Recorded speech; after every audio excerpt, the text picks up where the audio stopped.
Chapter 757. The latest chapter of the book is not finished yet. For more exciting content, please scan the QR code below to download the app. Novels are updated faster. Millions of novels are free to read. Novels with content that can't be found online are all available here. Gu Jiao stayed for lunch with Duke and had a good appetite. Other than eating a little porridge like he usually did, he also ate a few mouthfuls of the food that Gu Jiao gave him. Gu Jiao gave him food to test his ability to chew. He had a hard time chewing. If it wasn't for Gu Jiao, he wouldn't have eaten it. You have to eat like this for every meal in the future, Gu Jiao said. He couldn't just eat porridge. He had to train his mouth muscles. My older brother won't. Before Second Master Jing could finish, he saw Dukan's fingertip write a good on the armrest. Second Master Jing. After lunch, Dukan took Gu Jiao to visit the armory in the small courtyard. There were all kinds of weapons. Some of them belonged to his wife, Shenyuan Zi, and some were given to Jing Yinin by Shenyuan Li. Every time Dukan received a weapon from his father-in-law, he didn't know whether to laugh or cry. Yinin was a girl. Why did he give her these knives and guns? You don't understand. If this child follows me, she will definitely be a great general in the future. But Yinin is only 1 year old. Father-in-law, even if you want to train her, shouldn't you wait until she's older? Even Zi started practicing martial arts when she was 4. Shenyuan Zi, Dukan's wife, was Shenyuan Li's daughter. Every time this happened, Shenyuan Li would hold the confused Yinin in his arms, as if he was afraid that someone would snatch her away. He snorted, "How can Zi compare to Yinin? Yinin is most like grandfather. Yinin wants to practice martial arts." Shenyuan Li would come to steal the child every few days. Only when Dukan woke up would Yinin not be in bed. Shenyuan Li must have sneaked in and taken her away in the middle of the night. Older brother, older brother. Second Master Jing waved his finger in front of Dukan's eyes. Dukan came back to his senses and glanced at Gu Jiao in embarrassment. Gu Jiao happened to be looking at him with a puzzled expression. A trace of apology flashed through his eyes. He dipped his finger in the water and wrote on the armrest, "I thought of something from the past." Second Master Jing said, "Xiao Lulang wants to ask you, can he choose any weapon here?" Dukan wrote boldly, "I'll give it all to you." Second Master Jing felt wronged. He had coveted his sister-in-law's bow for many years, but his eldest brother had never said anything about giving it to him. Gu Jiao took the weapons to the yard and tested them one by one. Dukan sat in a wheelchair in the corridor and looked at her without blinking, like a parent watching his child play with toys. His eyes were full of smiles. Second Master Jing came over and glanced at Gu Jiao, who was drawing her bow in the courtyard. He whispered, "Eldest brother, it's dangerous for her to go for the selection. Do you want to persuade her? It's not easy for you to find someone you like. If something goes wrong, you won't have anyone to accompany you in the future." Second Master Jing was not stupid. His eldest brother looked at Xiao Lulang as if he was looking at his own child. His eldest brother really wanted to be a father to this child. It was enough for him to experience the pain of losing a child once. Dukan knew what he was going to face and what he would have to bear in the future from the moment the imperial tutor came to find him. He liked this child very much. Of course, he hoped that she could always be by his side. But he couldn't cut off her wings just for his own peace of mind. If she wanted to fly, he would hold her and lift her above his head. He would let her fly further and wider into the sky. He would be frightened, but he would never stop her. Gu Jiao stayed in the yard until evening before she went home. She picked a bow, which was the one that Second Master Jing had coveted for many years. On the way back to the Imperial Tutor Hall, Second Master Jing looked at her like a resentful wife. Gu Jiao could enter the Imperial Tutor Hall just by showing her face. She led Black Wind King to the Qilin Hall. Halfway there, he seemed to be looking for her. When he saw her, his eyes lit up. "Young Master Xiao." He strode towards Gu Jiao. When he reached her, he suddenly remembered the indescribable scene that he saw in the Qilin Hall. He felt awkward and said with a fake smile, "Young Master Xiao, you're back." Gu Jiao was very magnanimous. Instead, it made He look like the one who was caught doing something bad. "You're looking for me?"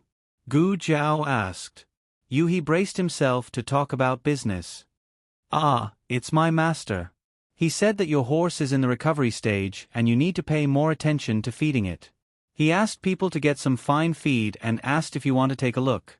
Gu Jiao didn't have much experience in raising horses. She should ask the imperial tutor for advice. He took Gu Jiao to the purple bamboo forest. He couldn't face Gu Jiao. He couldn't help but think of the appearance of Gu Jiao and Xiao Heng in the room. How could the imperial grandson like a fairy, like a jade, like a man? Cough, cough.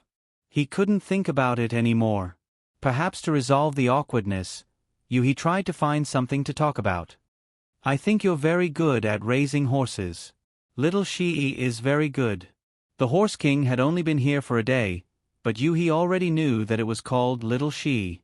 He asked, "How do you usually feed it?"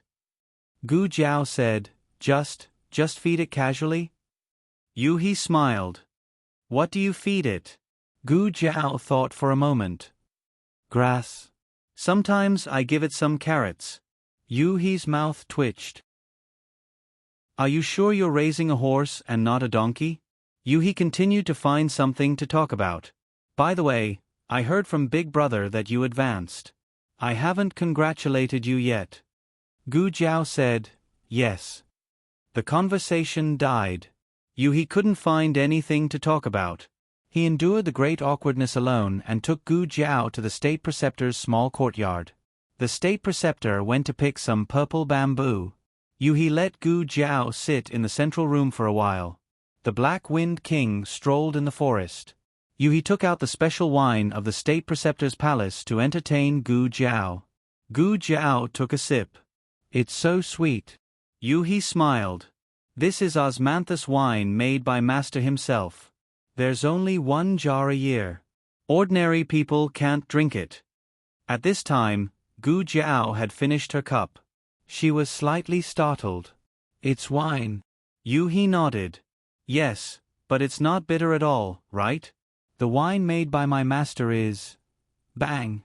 Gu Jiao's head hit the table. She was drunk.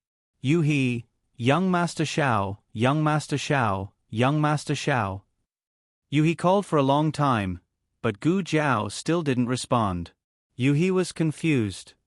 "How can you be so good at drinking? Your martial arts are so good. Shouldn't you not be drunk after 1,000 cups and 10,000 cups? How can you be drunk after just 1 cup? It's over. How am I going to explain to Master when he comes back?" The state preceptor chopped 2 bamboo sticks and came back. He saw Gu Jiao lying on the table, drunk and unconscious. He was like a child who had made a mistake. He stood up, lowered his head, and said in a panic, "I'm sorry, Master. I gave young Master Xiao some osmanthus wine." The state preceptor frowned. "You gave her wine?" He opened his mouth. The state preceptor had always been expressionless when talking to people, but now he was a little unhappy. "She can't drink." He lowered his head even more. "Yes, I know I was wrong." The osmanthus wine was placed on the table. He thought that his master was going to use it to entertain Xiao Lulang. The state preceptor gently put the bamboo sticks on the ground and came behind Gu Jiao. He bent down and picked up Gu Jiao and carried her to the inner room. He's eyes almost popped out of their sockets. His master didn't even carry his eldest senior brother, but he actually carried Xiao Lulang. And even brought her into the inner room? The state preceptor put her on the bamboo bed and let the disciples of the purple bamboo forest boil some hangover soup. He had never seen the state preceptor like this before. At his master's level, he didn't show his emotions and wasn't disturbed by the mortal world. But just now he saw emotions in his master's eyes. "You can leave," the state preceptor said to He. "Yes." He cupped his hands and left without looking sideways. Even after he left the courtyard, he was still puzzled. What was the relationship between this Xiao Lulang and his master? Why did his master repeatedly make exceptions for him? Gu Jiao's after-effects were too strong. At first, Gu Jiao was just drunk and sleeping, but later on, she began to have wild dreams. She first dreamed that when she was 8 years old, she was brought back to the organization by a youth wearing military boots. The youth was 16 years old and was the organization's youngest godfather, as well as the most cold-blooded assassin. She was the first child he brought back, but he was the coldest and most unreasonable to her. He would always punish her. In the middle of the night, she would often be the only one running laps on the training field. He was like a cheetah hiding in the darkness, making her not dare to be lazy. She would always be exhausted and then be carried back by him like a sack. For the most dangerous mission, he would never call anyone else. "Shadow, you come with me." She once suspected that he wanted to use the mission to kill her. She and her companions were taken hostage, but he didn't even look at her as he saved her companions and left. However, it was also at that time that the companions he cared about were killed and she, who didn't even get a glance from him, survived. At that moment, she seemed to understand something. "Wake up. Drink some hangover soup before you sleep." The voice seemed to come from the water and entered Gu Jiao's mind. The scene in the dream was shattered. She opened her eyes in a daze and looked around. Before she could react, she closed her eyes and fell asleep again. She continued to dream. But it wasn't the dream just now. The weather was good and she came to a small courtyard full of lilies. There was a cluster of green bamboo in the corner of the courtyard. A gentle breeze blew and the bamboo leaves and lilies danced together. She recognized that this was the courtyard she had been to in the afternoon. Why did she come back? Where was the Duke? Just as this thought flashed through her mind, she saw the door to the upper room open and someone walk out. But it wasn't the Duke, but a pregnant woman. She was wearing a purple battle suit and silver armor. She held a longbow in her hand as if she was about to go to war. The young Duke walked out and looked at her deeply. His eyes were slightly red. She smiled and said, "Take care of Yinyin.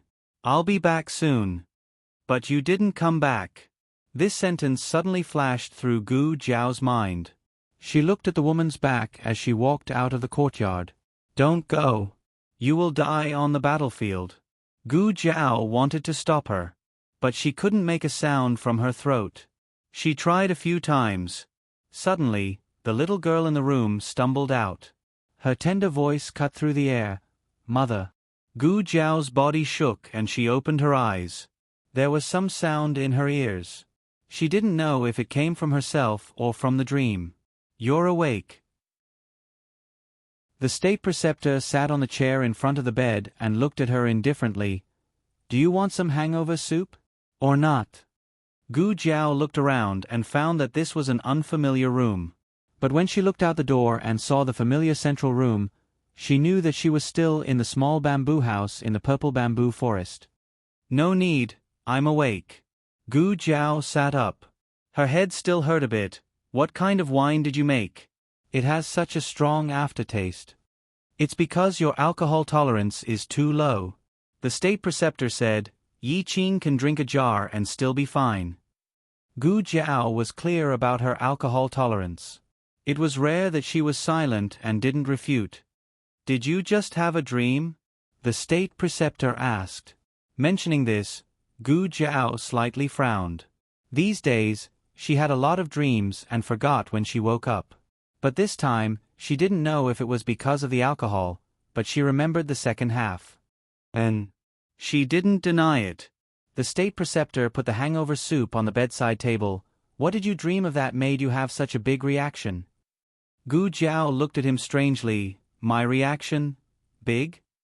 The state preceptor looked at her. "If you don't remember, then forget it." Gu Jiao suddenly said, "I dreamed of the young Angue Duke, as well as his wife and child." She had seen Shen Yuanzi's portrait in the library, so it wasn't surprising that she would dream of her. As for the content of the dream, maybe she had heard too much about the Shen Yuan family and imagined a separation. But that child... Wait, there was no portrait of the Jing family's child in the library. That was the child in the portrait she saw in the state preceptor's study. Was that child really Jing Yinyin, or did she just put the appearance of a random child on the Jing Yinyin in the dream? The state preceptor felt Gu Jiao looking at him. "Why are you looking at me like that?"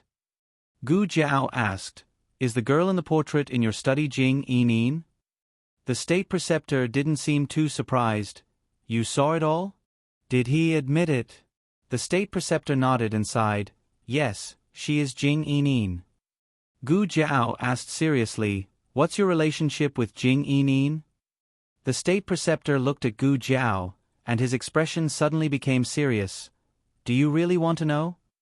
Gu Jiao, "Yes." The state preceptor paused, and then said to Gu Jiao, "Well, when you win the selection and become the commander of the Black Wind Cavalry, I will tell you everything." The latest chapter of this book is not finished yet. For more exciting content, please scan the QR code below to download the app.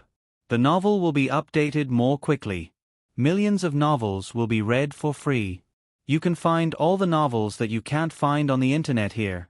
https://www.zhbqg.com/89642_826/10664092. HTML Genius remembered the website address in 1 second. www.zhbqg.com Biku Pavilion Mobile Reading Website. zhbqg.com. Chapter 758. The latest chapter of this book is not finished yet. Please scan the QR code below to download the app. The novel will be updated at a faster rate. Millions of novels will be read for free. All the novels that can't be found online will be available here. Gu Jiao slept for 4 hours after getting drunk, and the sky was already dark. The Qilin Hall was brightly lit. Xiao Hang had been reading books in the library for the whole day. He was so engrossed that he forgot to eat and sleep. Only now did he feel hungry. He didn't have a good appetite, so the kitchen made him delicious egg soup, a few special snacks from the State Preceptor Hall, and a plate of fresh fruits to appease his appetite. Xiao Hang sat down and was ready to eat. Little Jing Kong was taking a bath in the house. Because he was too active in the past 2 days, it was determined that he didn't have any PTSD, so he had to bathe himself again. Although Xiao Hang would still bathe him again, the strength was different. It was impossible to let little Jing Kong take a bath quietly. He used to be the little monk who was the best at chanting scriptures in the temple. Although he didn't chant scriptures anymore, he had an interest that made him more intoxicated. He tied strange strips of cloth around his body, struck strange poses, and began to sing. Hawthorn, pear, cherry, pear. Bring them all to wash, bring them all to wash. If you don't wash them all, I'll have diarrhea. Xiao Hang, who had just picked up a hawthorn, was speechless. Xiao Hang put down the hawthorn decisively and didn't touch the rest of the fruits. He looked at the snacks on the plate. The snacks were fried, and he didn't know what the ingredients were. In short, they looked crispy and golden, and there was even sauce. He picked up a piece with his chopsticks and took a small bite. Ka! Just the sound alone was enough to whet one's appetite. Xiao Hang thought, "Oh, what is this made of? It's so crispy." Little Jing Kong finished singing Hawthorn and Pear and started to sing the next song affectionately. Dreams are so precious. Chicken dung is crispy. Xiao Hang was speechless. Little Jing Kong changed his tune in a second. Hot pot and barbecue in the toilet. Once I wake up, I'll lick it. F***ck heartless. Xiao Hang, who had just licked a mouthful of sauce. A quarter of an hour later, the Qilin Hall was filled with the angry voices of little Jing Kong. "Ah! Bad brother-in-law is here. He's coming with a feather duster. Run quickly." It was another chaotic night. The solemn Grand Preceptor Hall seemed to have become a scene of fireworks in the mortal world because of the quarrel between the adult and the child. 3 days later, on the first day of the 7th lunar month, today's competition was the true first round of the selection. The location was still the Han family's Black Wind Camp. A total of 44 cavalrymen had advanced to the next round. In the preliminary round, 6 would advance to the next round, and 2 would advance to the next round. Outsiders were not allowed to watch this kind of selection in the military camp. Only the soldiers of the military camp or those who were related to the selection could appear at the scene. Xiao Hung took the carriage and sent Gu Jiao to the entrance of the barracks. He watched as Gu Jiao rode the Black Wind King into the barracks before letting the carriage leave. However, he didn't go far. He found an inconspicuous shade and waited. Not far away, another carriage was parked. Duke An and Second Master Jing sat in the carriage. The weather is so hot. I told you not to come, but you just had to come. Second Master Jing muttered. Duke An didn't say anything. The main thing was that he couldn't say anything even if he wanted to. He quietly waited here, waiting for Gu Jiao to come out, regardless of whether she succeeded or not. Gu Jiao didn't come early. Everyone else had arrived. A soldier came to her to take the number plate and hang it on the bulletin board. Can I go and take a look? Gu Jiao asked a soldier passing by. The soldier said, yes. Gu Jiao walked over. The number plates were almost full. It seemed that everyone had arrived. The first number plate belonged to Gu Chongqing. He used the name of Han Ziyu, a collateral descendant of the Han family. The other number plate belonged to Yang Wu, the younger brother of Yang family head. Yang family head was a true master. She just didn't know how strong his younger brother was. Taoist Qing Feng was Heavenly Stem third brother. His opponent was the son of the Dong family. Gu Jiao looked at her and Mu Qingchen's numbers. The two of them were really lucky. Her opponent was from the Han family. What kind of ill-fated relationship was this? And Mu Qingchen was going to fight someone from the Wang family. They were fighting their own people. They had really exhausted their strength too early. There were still 7 or 8 number plates that hadn't been hung up. Gu Jiao didn't see 5th Master Han's name. He probably hadn't come yet. He's Heavenly Stem's 7th brother. Gu Chongqing walked over. There was some distance between the two. At first glance, it seemed that they didn't have any interactions. Earth Stem's 6th brother.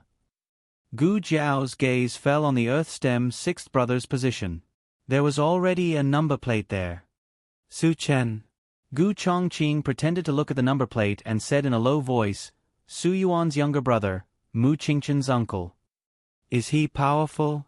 Gu Jiao asked. It said that he's a master.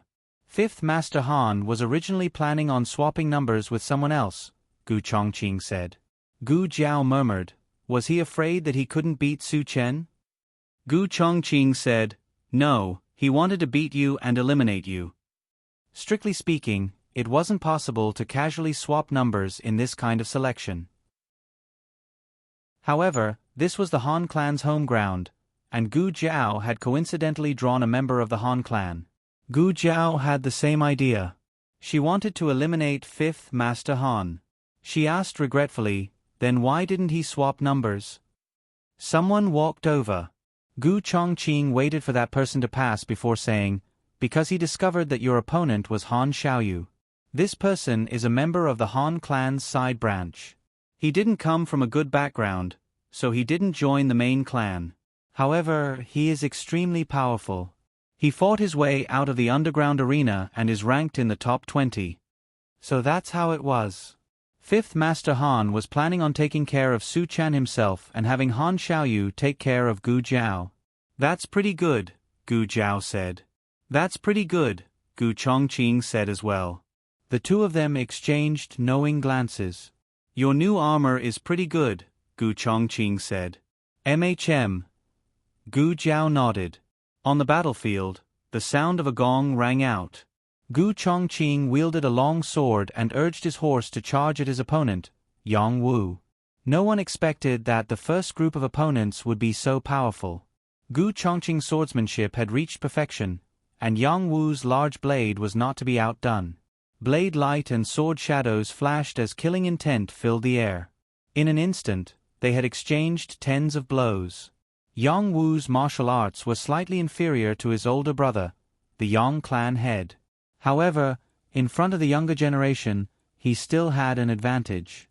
His inner strength was abundant, and his blade techniques were exquisite. The only thing that he was inferior to Gu Chongqing in was his mount. However, he used his boundless inner strength to make up for this shortcoming.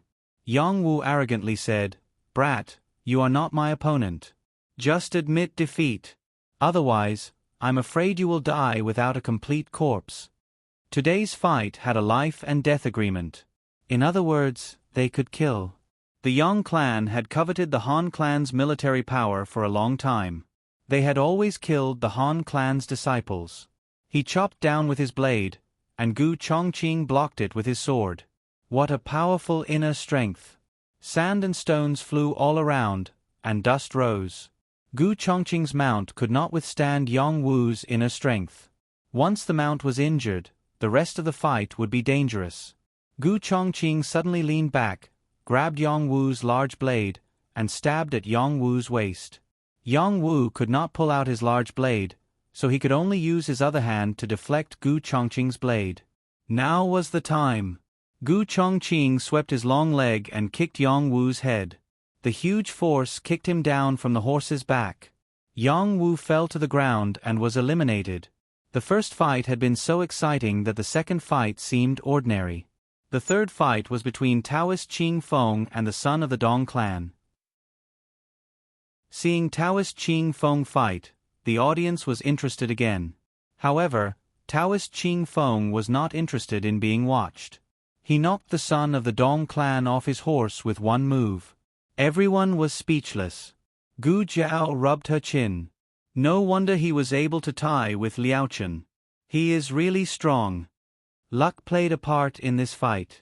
If they had been matched with an opponent like Taoist Qing Feng, they would have been defeated. The son of the Dong clan was not very good at martial arts, but he was not the weakest either. At least in the next 3 fights, no one was better than him. When it was close to noon, it was Gu Jiao and Black Wind King's turn to fight. Yesterday, this man and his horse had left a very deep impression on everyone. Therefore, everyone had high hopes for them from the beginning. That was until they saw Han Xiaoyu riding his Black Wind cavalry. It's Han Xiaoyu. It's really him. Who is Han Xiaoyu? You don't even know Han Xiaoyu? He's the only collateral descendant who lives in the Han clan's main house. He's a lieutenant in the Black Wind camp and is in charge of the cavalry's training. He looks very young. He's not even 24 years old. He's the youngest and most promising person after the son of the Han clan. He doesn't come from a high family, so he must be very talented to have achieved what he has today. Then Xiao Lulang is done for. Yeah, he was unlucky. Of all the people he could have met, he just had to meet Han Xiaoyu. Everyone felt sorry for Gu Jiao. Even with the Black Wind King, the gap between this young man and the genius Han Xiaoyu was not something a horse could make up for. Moreover, Han Xiaoyu had participated in the Black Wind King's training, so he knew the Black Wind King very well. Han Xiaoyu rode his horse toward Gu Jiao and the Black Wind King. Although the Black Wind King had a powerful aura, Han Xiaoyu knew how to suppress the Black Wind King's aura because he had trained him before. His Black Wind horse did not show any fear or retreat. He stopped 10 meters away, holding his silver spear, and coldly looked at the young man in red. You're Xiao Lulang? I've heard of you. There are many rumors about you. Gu Jiao said, Oh, I've never heard of you. I'm sorry. Han Xiaoyu said coldly, The son of the Han clan is injured because of you. I'll settle this with you today. It's not too late for you to beg for mercy. Kneel down and kowtow 3 times, and I'll let you go. Otherwise, you won't even have the chance to admit defeat. I'll kill you. Gu Jiao had a red tasseled spear wrapped in cloth on her back. She was not in a hurry to take out her weapon. Instead, she looked at Han Xiaoyu and said, Then let's kill. Take out your weapon. You're not worthy. The gong sounded. Han Xiaoyu spurred his horse and thrust out his spear. A normal horse would have turned around and dodged when faced with such a strong killing intent. However, the Black Wind King did not dodge. Gu Jiao pulled the reins and clamped her legs on the horse's belly, urging the Black Wind King to accelerate at full speed. The surrounding cavalrymen were in an uproar. Is he crazy? Is he sending the Black Wind King to its death? Han Xiaoyu is most proficient with the spear. With this spear, the Black Wind King's head will be pierced. Does he even know how to fight? This is a taboo. The Black Wind King had also been trained to evade in the past, but this time, it tried its best to restrain its muscle memory. It trusted Gu Jiao wholeheartedly. Gu Jiao told it to charge, so it charged forward bravely. It raised its speed to the extreme, so fast that it could only be seen as a blur. Han Xiaoyu frowned. Xiao Lulang purposely let the Black Wind King die in exchange for a chance to attack me at close range to win this round? Xiao Lulang wants to kill me. Han Xiaoyu's eyebrows twitched. He immediately switched from offense to defense. Gu Jiao's lips curled up. Boss, jump. She pulled the reins and the Black Wind King jumped high into the air. What kind of move was this? Han Xiaoyu was already prepared to defend, but the Black Wind King jumped over his head? Han Xiaoyu immediately changed his move. He raised his spear and thrust it at the Black Wind King's exposed belly. This spear had to pierce the Black Wind King's intestines.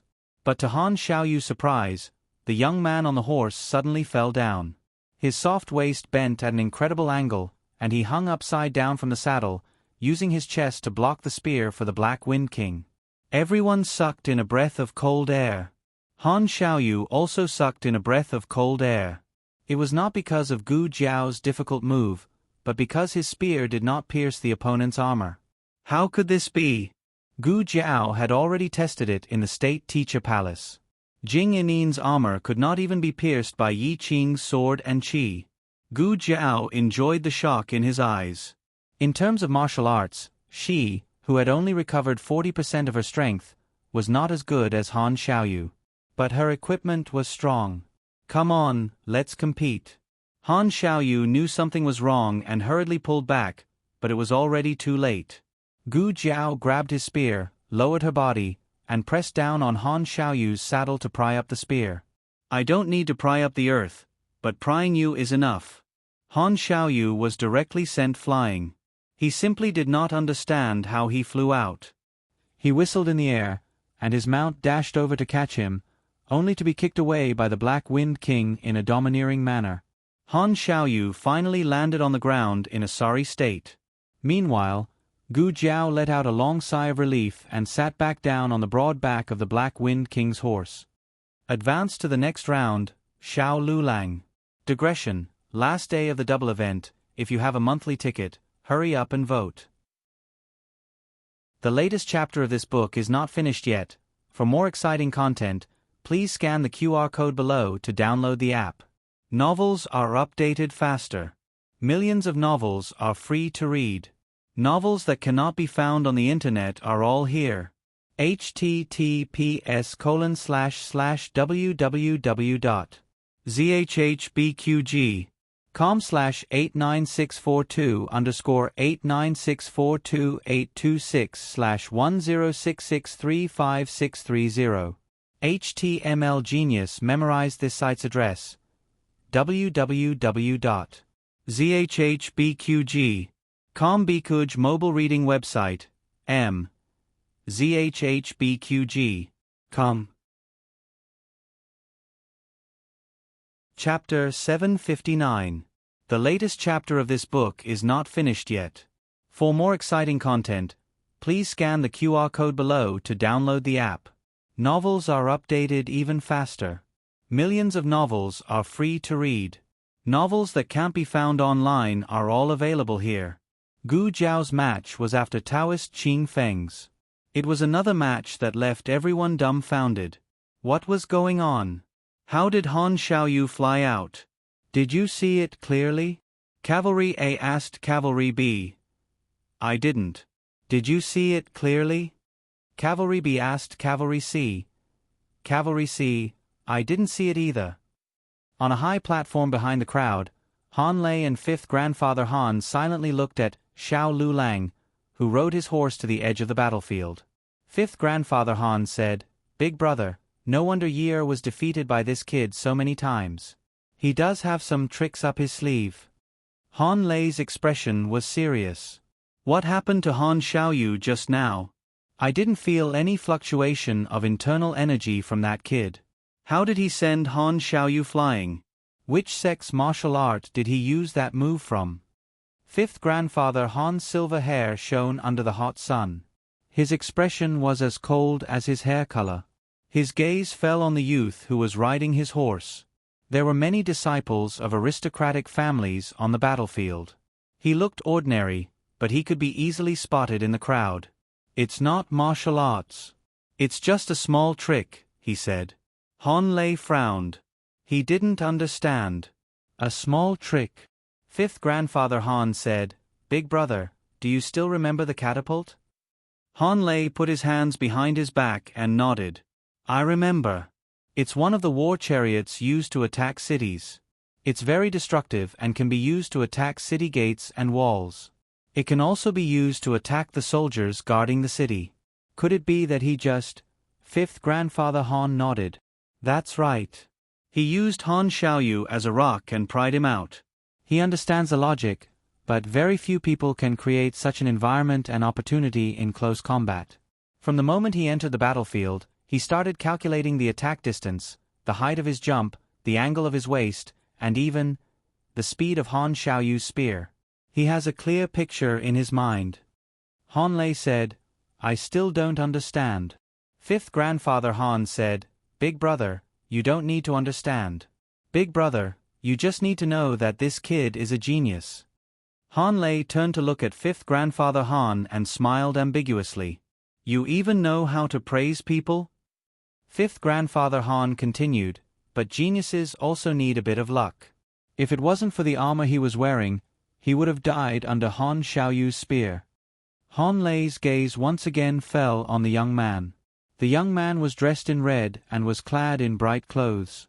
His aura was as high as the heavens, and even the children of aristocratic families could not compare to him. Han Lei frowned. "I noticed it too. What kind of armor is that? How can it be so hard?" Fifth Master Han asked, "Big brother, do you still remember Shen Yuan Li's armor? I'm talking about his best suit." Han Lei was reminded of a certain memory and frowned slightly before saying, "I remember. Back then, he relied on that armor to infiltrate the Jin nation's enemy camp alone and rescued the captured monarch. But after he was defeated and died, we didn't find that armor. He was wearing ordinary armor. You can't be thinking that Xiao Liulong's armor is the same as Shen Yuan Li's, right? It doesn't look like it." Fifth Master Han said, "Maybe it was made of the same material, or maybe it was made by melting down Shen Yuan Li's armor." Han Lei sighed. 15 years ago, if Shen Yuan Li didn't change out of that armor, he might not have died so quickly. Fifth Master Han said calmly, "His life and death alone can't change the overall situation. The Shen Yuan family's defeat is destined." Han Lei did not refute this point. "That's true. With the appearance of the Emperor Star, how could the monarch keep the Shen Yuan family alive? It's a pity that the armor didn't fall into the hands of our Han family. Let's talk about the selection this time. Xiao Lulang is a tough one. You didn't meet him in the first round, but it might not be the case in the next round." Gu Jiao had already ridden to the spectator area. The Black Wind King's aura prevented people from entering, leaving him a comfortable space. Fifth Master Han looked at Gu Jiao and said, "He's not my match." Han Lei turned around and patted Fifth Master Han's shoulder with a smile. "Don't underestimate him, fifth brother." Han Lei looked at Gu Jiao and said seriously, "Don't worry, big brother. I won't underestimate him. If I meet Xiao Lulang, even if I know he's not my match, I'll still do my best." Gu Jiao's next match was Mu Qingchen. His opponent was Wang Su's younger brother, Wang Yi. According to seniority, he had to call him uncle. Wang Yi smiled. "Don't be afraid of me just because I'm your elder." Mu Qingchen held his sword and cupped his hands. "I'll do my best. Please advise me, Uncle Wang." Wang Yi retracted his smile and pulled out his scimitar. He said majestically, "Then let me see if your martial arts have improved in the past few years." With the sound of the gong, the two of them charged at each other on their horses. Mu Qingchen's weapon was a sword, while Wang Yi's was a scimitar. It was said that the sword countered the scimitar and the scimitar countered the spear, but that was not the case. Every weapon in a fight had its own advantages and disadvantages. It all depended on how the weapon was used. Wang Yi used a domineering scimitar, which could suppress his opponent in an instant.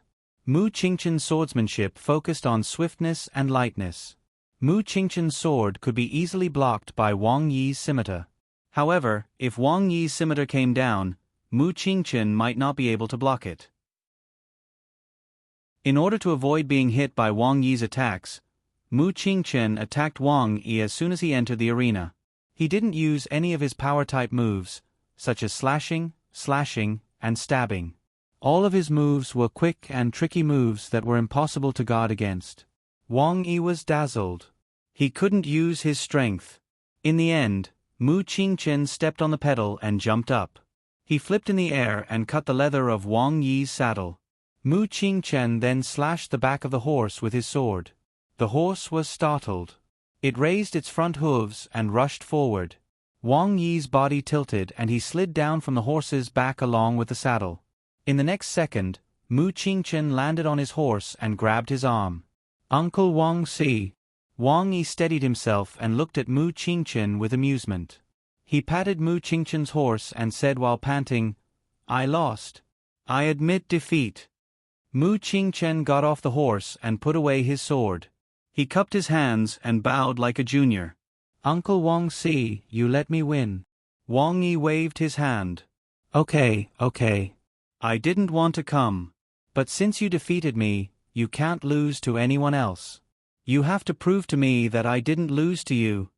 Mu Qingchen narrowed his eyes with a complicated expression. Yes. There were 3 more groups. However, one of the cavalrymen of Heavenly Stem Gung 7 was in trouble and couldn't come to the arena in time. Generally speaking, this kind of situation could be dealt with as forfeit. However, 5th Master Han was generous and said that he was willing to wait for his opponent. And now, he was waiting. He's coming. Who's coming? 5th Master Han's opponent. Ah, it's him. Gu Jiao rode on Black Wind King's back and listened to their conversation. Who is it? Why are you reacting so strongly? It's Nangong Jing, the first daughter of the Nangong family. Hearing this, Gu Jiao grunted and looked over with interest. Sure enough, she saw a woman in armor riding a horse towards the battlefield. Nangong Jing, the first daughter of the 3rd branch of the Nangong family. She was 17 this year and had good martial arts skills. Wait, I don't remember her being in the cavalrymen yesterday. Nangong Jing rode his horse to the platform where 5th Grandfather Han and Han Lei were. He looked up at the two and said, "My father has something to do and can't come. Can I fight in his place?" She couldn't fight according to the rules. Otherwise, what if everyone asked for help? 5th Grandfather Han looked at her condescendingly and said, "Okay." Nangong Jing said, "Please."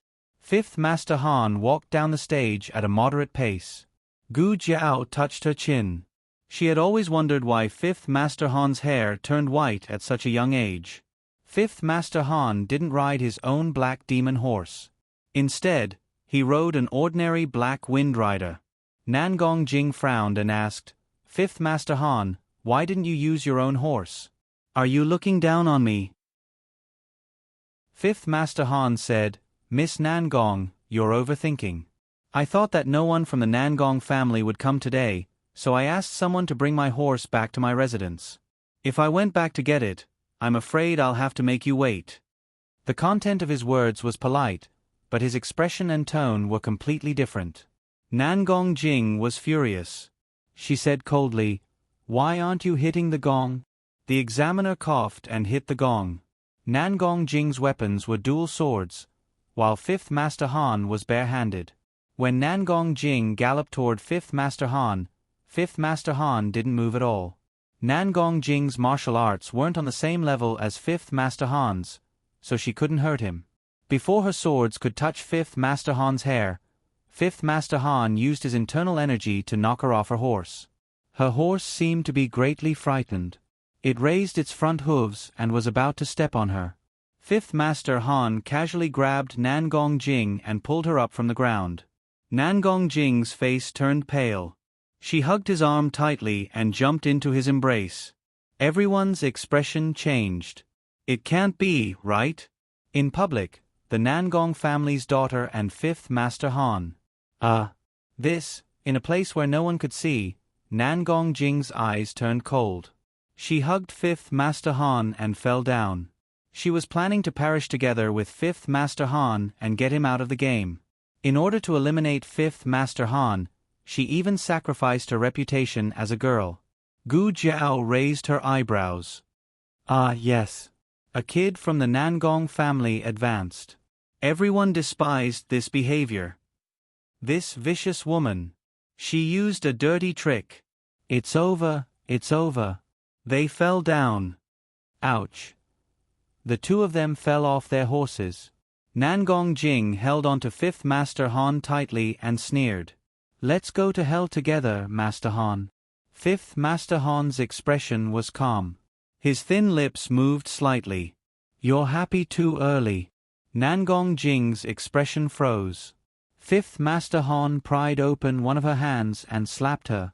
Under the reaction of the force, fifth Master Han successfully returned to the saddle. Nangong Jing fell heavily to the ground and spat out a mouthful of blood. She wiped the blood from the corner of her mouth and glared at fifth Master Han fiercely. You knew that I was going to scheme against you? Fifth Master Han said coldly, Yes. Nangong Jing frowned. Then why did you? Fifth Master Han sneered. If you want to scheme against me, you have to pay a price, right? After today, Nangong Jing's reputation would be completely ruined. If she could eliminate the biggest competitor for the Nangong family's disciples, her sacrifice would be worth it.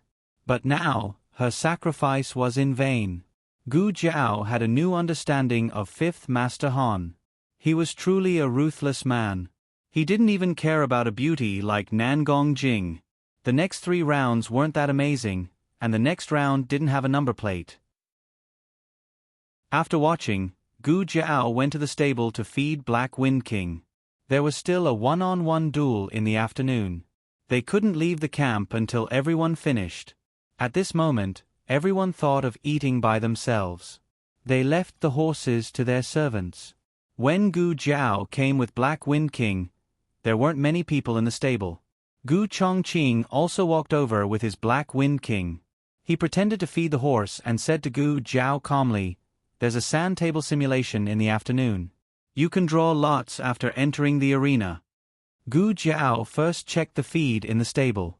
After making sure there was nothing wrong with it, she fed Black Wind King. There are 11 people. What about the lone one? Gu Chongqing said, There's a direct promotion. It depends on who gets it. Can it be decided internally? Gu Jiao asked. If it could be decided internally, it would definitely be a member of the Han family. Gu Chongqing shook his head. No. It's a sand table simulation. Everyone's there. There's no chance to tamper with it. Gu Jiao nodded. Oh. Gu Chongqing said, After the sand table simulation, there's only 1 round left. It's a 300-mile ride. The one in the afternoon is very important. This was the only round that didn't use mounts. There was no need to use force. It was a battle of strategy. Just because someone was good at martial arts didn't mean they were good at leading troops. Gu Jiao had fought before, but her commander was Tang Yueshan. She didn't have much of an advantage in this aspect. As far as Gu Chongqing knew, all the contestants who advanced were good at military strategy. Even Priest Qing Feng had read military books before becoming a monk. Why don't I try it with you? Gu Chongqing said. Okay. Gu Jiao agreed. Gu Chongqing broke off 2 branches and gave one to Gu Jiao. He drew a sketch on the ground. This is a well-fortified city. It's easy to defend and hard to attack. It has 20,000 soldiers, but the provisions in the city can only last for 3 days. The enemy has 80,000 soldiers. The enemy's counselor suggested that the enemy's commander should attack the city's granary at night and burn their provisions. This battle will collapse. Will you be the attacker or the defender? Wasn't this the Battle of Guandu? Yuan Shao led 80,000 soldiers to attack Cao Cao, who only had 20,000 soldiers. Suyu suggested burning Cao Cao's provisions. However, Yuan Shao didn't listen and locked Suyu up. After that, Suyu joined Cao Cao and helped Cao Cao defeat Yuan Shao's 80,000 soldiers with 20,000 soldiers. "I'll be the defender," Gu Jiao said. She was familiar with this part. Gu Chongqing nodded. "Okay. My counselor suggested that I burn your provisions. I took his suggestion and led 500 soldiers to burn your granary." Gu Jiao said without changing her expression, "This doesn't count. Let's do it again. I'll be the attacker. I'll take the suggestion of burning your provisions." Gu Chongqing said, "I've already set up a trap for your 500 elite soldiers. I'll pretend to be your soldiers and head to your camp at night to burn down your supply route." Gu Jiao. Somewhere in the camp, Han Lei and fifth grandfather Han sat on the ground. There were sumptuous dishes on the table in front of them. Fifth grandfather Han didn't eat meat, so the table looked sumptuous but was actually full of vegetables. Han Lei said, "Military strategy is your strength. There shouldn't be any problems with the sand table deduction in the afternoon, right?" Fifth grandfather Han slowly picked up 2 grains of rice with his chopsticks. "Which level is the problem?" Han Lei laughed. "That's right. My fifth brother is smarter than anyone else. He's good at both civil and military matters. Which one can stop him? Your Majesty wants to use this method to make us hand over the Black Wind Cavalry. You're underestimating us too much." Fifth grandfather Han ate quietly without saying anything. Han Lei sighed. "Fifth brother, if you weren't poisoned, the family head position would have been yours." Fifth grandfather Han picked up a piece of vegetable and said, "Big brother is the eldest son." Han Lei looked at him and said, "Father wanted you to be the family head back then." Fifth grandfather Han said calmly, "I'm not interested in the family head position." Han Lei smiled. "That's true. You have your own interests." As he spoke, he thought of something and frowned. "That Xiao Lulang is full of tricks. We can't let him enter the final round." Fifth grandfather Han looked at Han Lei coldly. "Big brother, are you worried that my black demon horse won't be able to outrun the old Black Wind King?" Han Lei smiled. "That's not what I meant. Eat. Eat." Fifth grandfather Han ate half a mouthful of vegetable. "If I face Xiao Lulang in the afternoon, I'll eliminate him." 2 hours passed. In the stable, Gu Jiao ate dried meat and snacks while listening to Gu Chongqing. Gu Chongqing was forced to teach Gu Jiao a lot of military strategy. He talked until his throat was smoking. "Have you memorized everything?" Gu Jiao's cheeks puffed up. "Yes." Gu Chongqing wiped the sweat on his forehead. "If you really remember, as long as you don't face Taoist priest Qing Feng and fifth grandfather Han, you should be able to handle it." Gu Jiao burped. "Oh." Gu Chongqing said, "All right, it's time. Let's go." Gu Jiao stood up. Gu Chongqing seized the time to test her learning. "If there's a foggy day again, how should we fight?" Gu Jiao asked, "The empty fort strategy?" Gu Chongqing's mouth twitched. The sand table deduction was held in a spacious tent, and the drawing of lots was also held here. From 1 to 5, there were 2 numbers. Only number 6 was single. Number 6, number 6, number 6, number 6. The young master of the Nangong family said number 6 100 times in his mind and drew a number. Number 1. He sighed in disappointment. "Who's number 1? "Oh, it's me," Taoist priest Qing Feng said politely. The young master of the Nangong family rolled his eyes and fainted on the spot. Gu Chongqing and the son of the Dong family drew number 3. Mu Qingchen and the cousin of the Mu family drew number 4 at the same time. Mu Qingchen was simply going against the tide when he went out. He either fought against the Wang family or the Mu family. They were all on his side. Fifth grandfather Han drew number 1. Only Gu Jiao and the son of the Feng family hadn't drawn a number yet. The remaining 2 numbers in the box were number 1 and number 6. Everyone's eyes fell on the 2 of them. One of them would be extremely unlucky, and the other would be extremely lucky. The cavalrymen on the side didn't know whether to be glad that they drew the number in advance and didn't have to fight against fifth Grandfather Han, or angry that they didn't wait patiently until the end. Maybe they could directly advance. The son of the Feng family suddenly became a little nervous. You first, or me first? Whatever. I'm fine with either, Gu Jiao said. The son of the Feng family gritted his teeth. Then, I'll go first. Okay.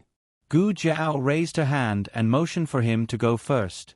The son of the Feng family reached out his hand to the box, but he suddenly retracted his hand when he approached the hole. Wait. Let's wait. Ha! Gu Jiao looked at him strangely. The son of the Feng family took a deep breath. You first. Okay. Gu Jiao reached out her hand. The son of the Feng family glared. Wait. I'll go first. Gu Jiao was a little annoyed. She punched him in the head and slammed him on the table. Are you going to draw or not? The son of the Feng family, who couldn't fight back, reached out his hand in grievance. He went into the hole in the box and took out a small wooden plate with a number engraved on it. There was only one wooden plate left in the box. Gu Jiao didn't need to take it. She directly asked the son of the Feng family, "What's your number?" Everyone's eyes fell on the small wooden plate that the son of the Feng family was holding tightly. The son of the Feng family closed his eyes. I don't dare to look. Give it to me, Gu Jiao said. The son of the Feng family, you're not allowed to change, Gu Jiao, then you see for yourself. The son of the Feng family, you see for me. I'll see for you.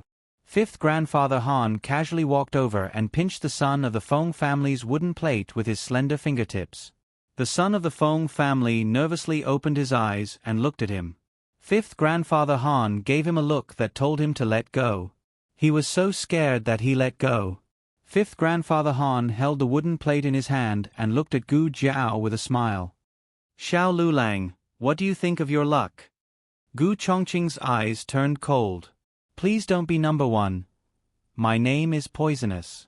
My luck has always been bad. I choke when drinking water, I can't hide from the rain, and I fall when walking on the road. There are only unlucky things that you can't think of, but there is no unlucky thing that I can't do. Gu Jiao finished honestly. She took out the small wooden plate from the box, looked at it, and sighed. Sure enough. Ha! Fifth Grandfather Han couldn't help but laugh arrogantly and playfully. Gu Jiao also laughed. God can't stand it. Let my luck change. Fifth Grandfather Han's smile froze. Gu Jiao's fingertips moved and revealed the wooden plate. Number 6. Xiao Lulang, advance. Digression. In order to not let you guys get stuck, I stayed up all night to finish this plot. Please give me 2 monthly tickets. The latest chapter of this book is not finished yet. For more exciting content, please scan the QR code below to download the app. The novel will be updated even faster. Millions of novels can be read for free. There are novels with connotations that can't be found online here. https://www.zhbqg.com/89642_826/1066173777. HTML Genius remembered the website address in 1 second. www.zhbqg.com Biku Gu mobile reading website, m. zhbqg.com. Chapter 760. The latest chapter of this book is not finished yet. For more exciting content, please scan the QR code below to download the app. Novels are updated faster and more frequently. Millions of novels are free to read.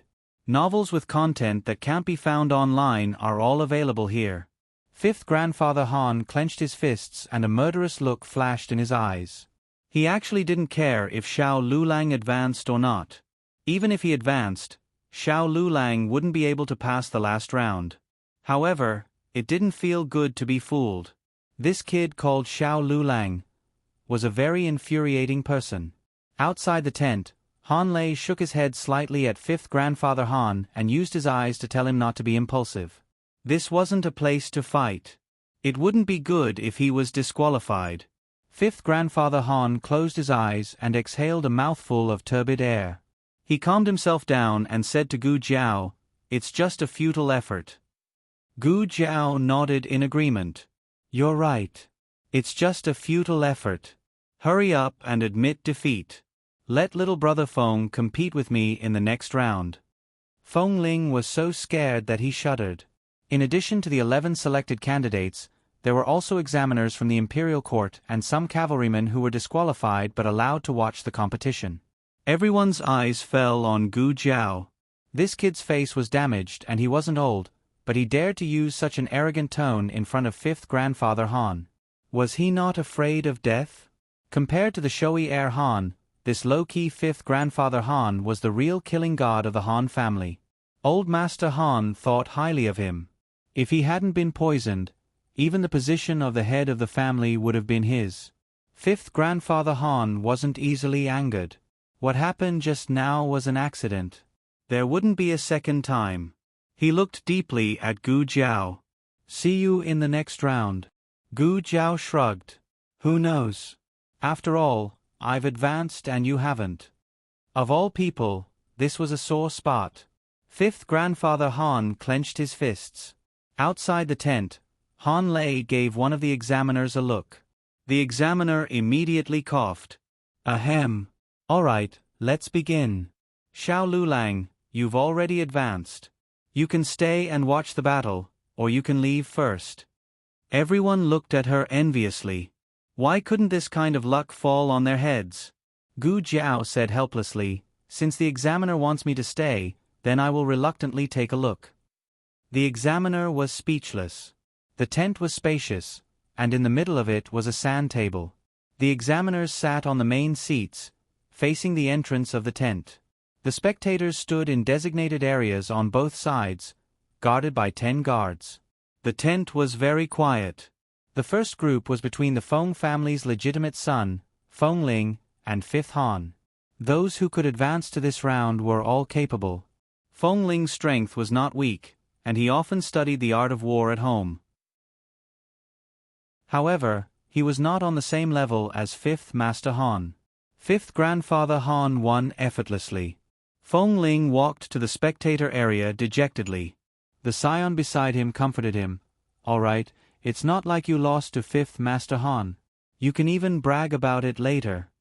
Feng Ling sighed. That's true. However, he had let his family down. Next was Taoist Qing Feng and the legitimate son of the Nangong family, who was Nangong Jing's biological brother. How much confidence did Nangong Jing have in her brother to think that the Nangong family could advance to the next round as long as fifth Master Han was eliminated? See, the sand table deduction was hammered to death. "Thank you for letting me win." Taoist Qing Feng cupped his hands. The legitimate son of the Nangong family was ashen as he was carried away by the guards in defeat. Gu Chongqing frowned slightly. In this round, he wanted to fight fifth Master Han and Taoist Qing Feng the most. These two were too powerful. He wanted to have a chance to eliminate a strong opponent for his sister. Unfortunately, his opponent was the legitimate son of the Dong family. Third round, Han Zheyu. The examiner announced the result. Gu Chongqing cupped his hands at the legitimate son of the Dong family. "Thank you for letting me win." The legitimate son of the Dong family returned the gesture and accepted his defeat with dignity. In the fourth group, Mu Qingchen fought against his cousin. Mu Qingchen won. There was not much suspense in the first few groups, but the last group was a little surprising. One of them was a member of the Han family, and the other was a member of the humble class named Jun Xiuhan. In the first 2 rounds, most people paid attention to the members of the top 10 aristocratic families. Jun Xiuhan was so quiet that people ignored him. But in the end, he won again. At the very least, Gu Jiao was using the identity of Duke An's adopted son. Jun Xiuhan, on the other hand, was a descendant of a humble family. He was one of the few students who relied on the prize money to study at Jianan Academy. It was also at this moment that people truly recognized this member of the humble class. This guy is so lucky. The aristocratic family members beside Gu Jiao whispered. Gu Jiao glanced at him. Why do you say so? The aristocratic family member said, it's not easy for him to reach this stage. He just defeated the Han family members. Just wait and see. The aristocratic families will definitely try to win him over. Gu Jiao said, oh. The next round was a 300-mile raid. It was said that the king would personally set the topic. The specific location and rules would only be announced on the day of the selection. After coming out of the tent, Gu Jiao went to the stable to find the Black Wind King. Gu Chongqing followed her. The last round is in 3 days. Let the Black Wind King recover in these 3 days. I will. Gu Jiao agreed. Gu Chongqing said, the next round won't be in the military camp. You have to be careful. If the Han family has any plans, I will find a way to inform you. Gu Jiao nodded. You have to be careful too. Qi Xian and Han Yi have seen you. Don't run into them. Gu Chongqing, who was cared for by his sister, was very happy. He nodded. Okay. As they spoke, the two arrived at the Black Wind King's stable. Gu Jiao had specially chosen the most remote stable. Normally, no one would pass by. In the end, when the two of them arrived at the scene, they found 2 unconscious guards lying in the stable. The guards were wearing the Han family's cavalry armor. One of them had a crooked nose and a slanted mouth, while the other had a swollen face. The Black Wind King stood proudly in place. Gu Jiao checked the Black Wind King's food trough. There's poison. These two are here to poison the Black Wind King. However, they didn't expect the Black Wind King to be so powerful. Not only did they fail to poison the guards, but they were also knocked out by the Black Wind King. Gu Jiao patted the Black Wind King's head with gratification. Boss is mighty. Boss is amazing. Gu Chongqing also looked at the Black Wind King with emotion. What a good horse. Gu Chongqing couldn't stay for long. After a few words, he went to meet up with the Han family members. Gu Jiao held the Black Wind King's hand and left the military camp. Xiao Heng's carriage was parked at a fork in the road not far away. Thinking that he had been cooped up in the carriage for the whole day, Gu Jiao quickened her pace. However, when Gu Jiao arrived at the fork in the road, something troublesome happened. There were 2 carriages parked on both sides. One belonged to Xiao Heng, and the other belonged to the Duke's estate. The curtains of the 2 carriages were lifted at the same time. Xiao Heng and Duke An's faces were revealed. The 2 of them looked at Gu Jiao expectantly. They were waiting for Gu Jiao to get on the carriage. Gu Jiao was speechless. Gu Jiao braced herself and walked over. She stood in front of the 2 carriages. Second Master Jing stuck his head out of the window. Hey, Lulang, why don't you get on the carriage? Gu Jiao rolled her eyes and quickly introduced, this is Dukan. This is Second Master Jing. This is my friend. 4 pairs of eyes looked at each other at the same time. Dukan's head couldn't turn. Second Master Jing widened his eyes with his fingers. He wanted to see his eldest brother's share as well. Gu Jiao calmly lifted her foot in the direction of Xiao Heng. A murderous aura burst out from Duke, and Gu Jiao blinked and lifted her foot in the direction of Duke, and Xiao Heng's murderous aura also spread out in an instant. Gu Jiao's little Geo.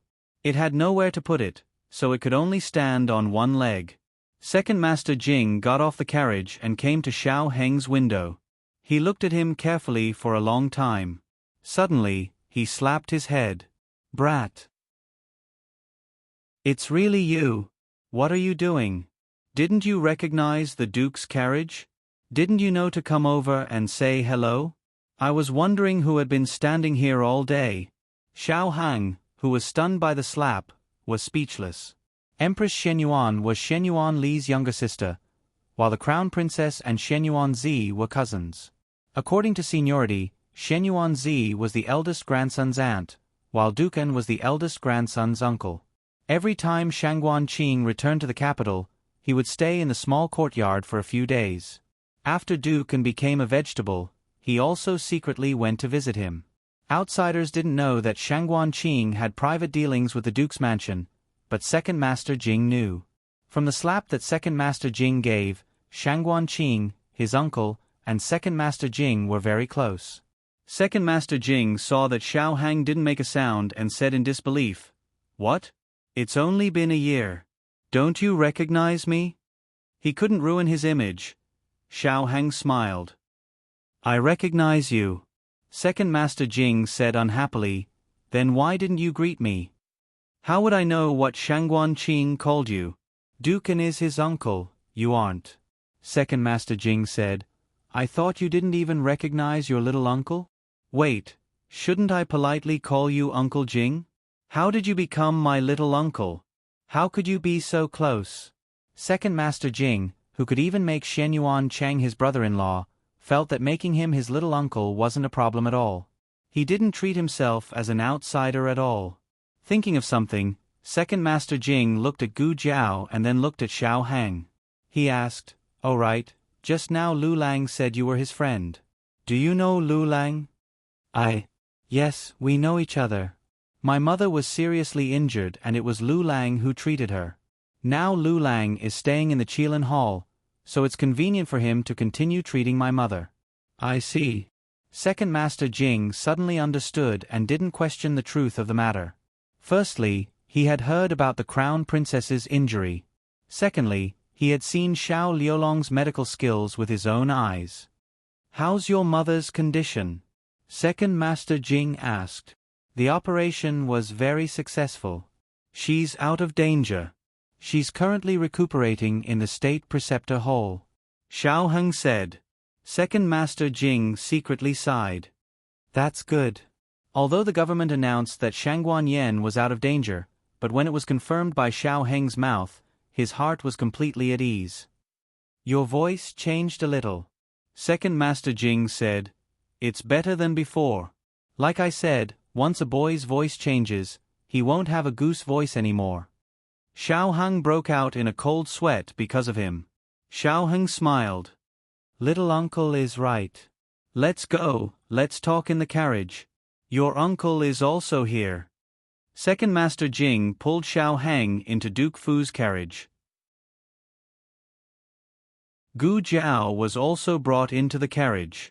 Xiao Heng secretly glanced at Gu Jiao. Gu Jiao glanced at Duke Fu and winked at him. Duke Fu's gaze fell on Xiao Heng's handsome face. Xiao Heng subconsciously touched the mole under his right eye. He smiled and greeted, "Uncle." Duke Fu's eyes moved. He dipped his fingertips in water and wrote on the armrest, "I want to eat fruit. You two go and pick some." "We too." Second Master Jing counted in the carriage. His eldest brother was in a wheelchair and Xiao Lulang was sick. No matter how he looked at it, these two referred to him and Xiao Lulang. It was rare for him to have a tacit understanding with his eldest brother. He said to Gu Jiao, "Lulang, I'll go over there to pick fruit." "Oh." Gu Jiao got up and glanced at Xiao Heng. Xiao Heng nodded slightly at her. Gu Jiao and Second Master Jing got out of the carriage. The High Duke had a panoramic view of the two of them. After the footsteps went away, Duke Fu wrote on the armrest, "You are not Shangguan Qing." Xiao Hang pinched his fingertips. Duke Fu continued to write, "Who are you to her?" It was she, not he. Xiao Hang didn't think that the #1 scholar of Chengdu, who was full of wisdom, would make a mistake. There was only one possibility. He knew that Gu Jiao was a girl. How did he know? Did he find out himself? Or did Gu Jiao tell him? Gu Jiao used the identity of Duke Fu's adopted son to participate in the selection of the Black Wind Cavalry's commander. It was the state preceptor who showed up, so Xiao Heng did not think much of it. But now it seemed that Duke Fu's understanding and concern for Gu Jiao was a little more than he had imagined. Duke Fu wrote again, "Who are you to her?" The second she. Xiao Hang was completely sure that Gu Jiao's identity as a girl had been exposed to Duke Fu. After Duke Fu recognized that he was not Xiao Qing, he did not ask, "Who are you?" or "Why did you pretend to be Xiao Qing?" but, who are you to her? From this, it could be seen how important Gu Jiao was in Duke Fu's mind. Why did Duke Fu care so much about Gu Jiao? Was it because Gu Jiao had treated Duke Fu's illness once or twice? Many doubts flashed through Xiao Heng's mind, but one thing he was sure of was that Duke Fu would not hurt Gu Jiao. I am her husband. Xiao Heng told him the truth. Duke Fu's face suddenly darkened. The latest chapter of this book is not finished. For more exciting content, please scan the QR code below to download the app. The novel is updated faster. Millions of novels are free to read. There are novels with connotations that can't be found on the internet here. https://www.zhbqg.com/89642_8964286/1065963353. HTML Genius remembered this site's address in a second. www.zhbqg.com Biku mobile reading website, m. zhbqg.com. Chapter 761. The latest chapter of this book isn't finished yet. For more exciting content, please scan the QR code below to download the app. Novels are updated faster. Millions of novels are free to read. Novels with connotations that can't be found online are all available here. Gu Jiao and Second Master Jing came back after picking the fruits. Second Master Jing lifted the curtain and walked in, but he retreated after one step. What a strong murderous aura! He hugged the fruits and said solemnly beside Gu Jiao. Whose murderous aura? Gu Jiao asked. My big brother's. Second Master Jing said, I've known my big brother for so many years, but this is the first time I felt such a strong murderous aura. That's too exaggerated. However, Dukan clearly had something to say to Xiao Heng alone when he sent her and Second Master Jing away. Could it be that Dukan had publicly acknowledged that Xiao Heng wasn't Shangguan Qing? Gu Jiao hurriedly got into the carriage. Xiao Heng turned his head to look at her, intending to complain to Gu Jiao with his eyes. What was frustrating was that Dukan's murderous aura disappeared as soon as he put on a "your godfather bullied me" look. Dukan's gentle gaze fell on Xiao Heng's face. If it weren't for the fact that his facial muscles were still stiff, he would have started to smile. The kind that was incomparably benevolent. The disciple of the tea master, the old chancellor, met his match for the first time. Isn't this good? Gu Jiao said. Second Master Jing, who followed Gu Jiao, had a face of disbelief. Good, it seems to be good. Dukan wrote on the armrest, we had a good chat. Xiao Heng, is that so? Why did I feel that you wanted to kill me just now? Dukan continued to write, he's a good young man. I like him very much. Gu Jiao nodded. I like him too. Dukan, you have good taste. Gu Jiao's impression of Dukan increased. Xiao Heng was not to be outdone. He hurriedly said, Duke Ongua is knowledgeable in astronomy and geography. You are truly a genius. I will learn more from Duke Ongua in the future. Lulang, when you come to visit Dukan in the future, bring me along. Gu Jiao nodded. She was happy to see Dukan with her husband. Dukan was so angry that he couldn't see clearly. Second Master Jing, who was in a state of shock, asked, Why are you calling him Dukan? Call me uncle.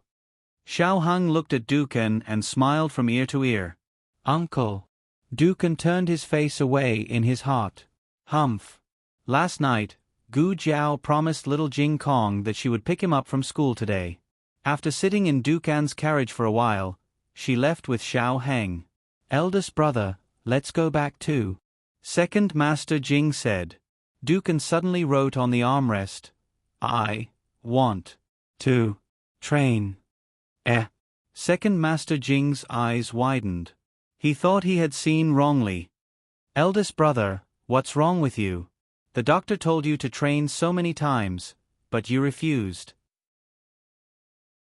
Why did you change your mind? Dukan, I want to stand up and beat that guy up. Gu Jiao and Xiao Hung sent Black Wind King back to the State Preceptor Hall first. Then, they took the carriage to Lingbo Academy. Xiao Hang said, "Dukan knows that I'm not Shangguan Qing." "It's okay. He won't say it out loud," Gu Jiao said. When there were no outsiders, Gu Jiao spoke in a female voice. Xiao Hang looked at Gu Jiao in confusion. "You trust him that much?" "Yes," Gu Jiao admitted without hesitation. She trusted Dukan. She had this feeling from the first time she saw him. Otherwise, she wouldn't crawl into a stranger's bed. Xiao Hang opened his mouth and said, "He also knows that you're a girl." Gu Jiao touched her chin. "He really knows." Xiao Hang was stunned. "You know that he knows?" Gu Jiao thought for a moment. "I just guessed. When I first came to Xingdu, I accidentally entered the Duke's mansion. At that time, Dukan was unconscious. I thought he was unconscious, so I used my original voice when I spoke. Later, he was assassinated and injured. When I treated his wounds, I found that he seemed to be conscious. Anyway, he couldn't open his eyes, so I didn't bother to disguise myself as a teenager. He treats you so well because you saved him." Xiao Hang seemed to have found a reason for Dukan's favoritism to Gu Jiao. Gu Jiao shook her head. "I don't know. Later, I went to the Duke's mansion openly several times. My voice was different. I thought that he didn't recognize me, but now it seems that he always knew it was me. She didn't know how he recognized her. It was like, as long as you were close to me, I would be happy and know that it was you." The carriage arrived at Lingbo Academy. The two little kids just came out of the prodigy class and stood at the door cutely. Zhang Dequan also came to take the young commandery princess back to the palace. His Majesty had been thinking about her for a whole day. He was very worried that the young commandery princess would be uncomfortable to go back to the academy so soon. His eyes lit up and he walked toward the young commandery princess. Unexpectedly, the young commandery princess and little Jing Kong directly got into the carriage of the State Preceptor Hall. "Hello, teacher. Hello, little nephew. Goodbye, eunuch Zhang." Zhang Dequan was speechless. In the small bamboo house in the purple bamboo forest, the State Preceptor and the monarch sat opposite each other and drank tea. The monarch's legs were sore from sitting, so he stood up and walked around the house. The monarch was originally reading the memorials in the imperial study. He came to the State Preceptor Hall on the spur of the moment. The young commandery princess didn't know that he was here, and Zhang Dequan didn't know either. It didn't matter. The monarch came to the State Preceptor's study. Jing Inin's things in the study had been put away by the State Preceptor. There were only some books and paintings left. The monarch wouldn't turn over the State Preceptor's paintings. He just came to the treasure cabinet and looked at the 3 clay figurines sitting in the small courtyard. There was a long low table between the 3 of them. One of them sat on one side and the other 2 sat on the other side. "You still keep them?" the monarch said. The State Preceptor stopped beside the monarch and stared at the 3 clay figurines in the clay figurines. He said, "Yes, I've been keeping them. I don't want to throw them away after so many years." The monarch said, "You two always sit together, which makes me seem very unsociable." The State Preceptor said, "Your Majesty is the monarch. We don't dare to offend you." The monarch didn't continue this topic. He touched the little peach tree on the clay figurines and said, "The results of the selection are out. There are 6 people in the final selection. Guess who they are?" The State Preceptor said, "Han Si, Feng Wuming, Mu Qingchen, Xiao Lulang, and Jun Xiuhan." The monarch took back his hand and said, "Yes, these 5 are correct. There's 1 left." The State Preceptor said, "Although I don't know who the last one is, he should be from the Han family." The monarch said, "Did you do a divination?" The State Preceptor said, "No, I just analyzed their strength." The monarch said, "Then who do you think will pass the last test?"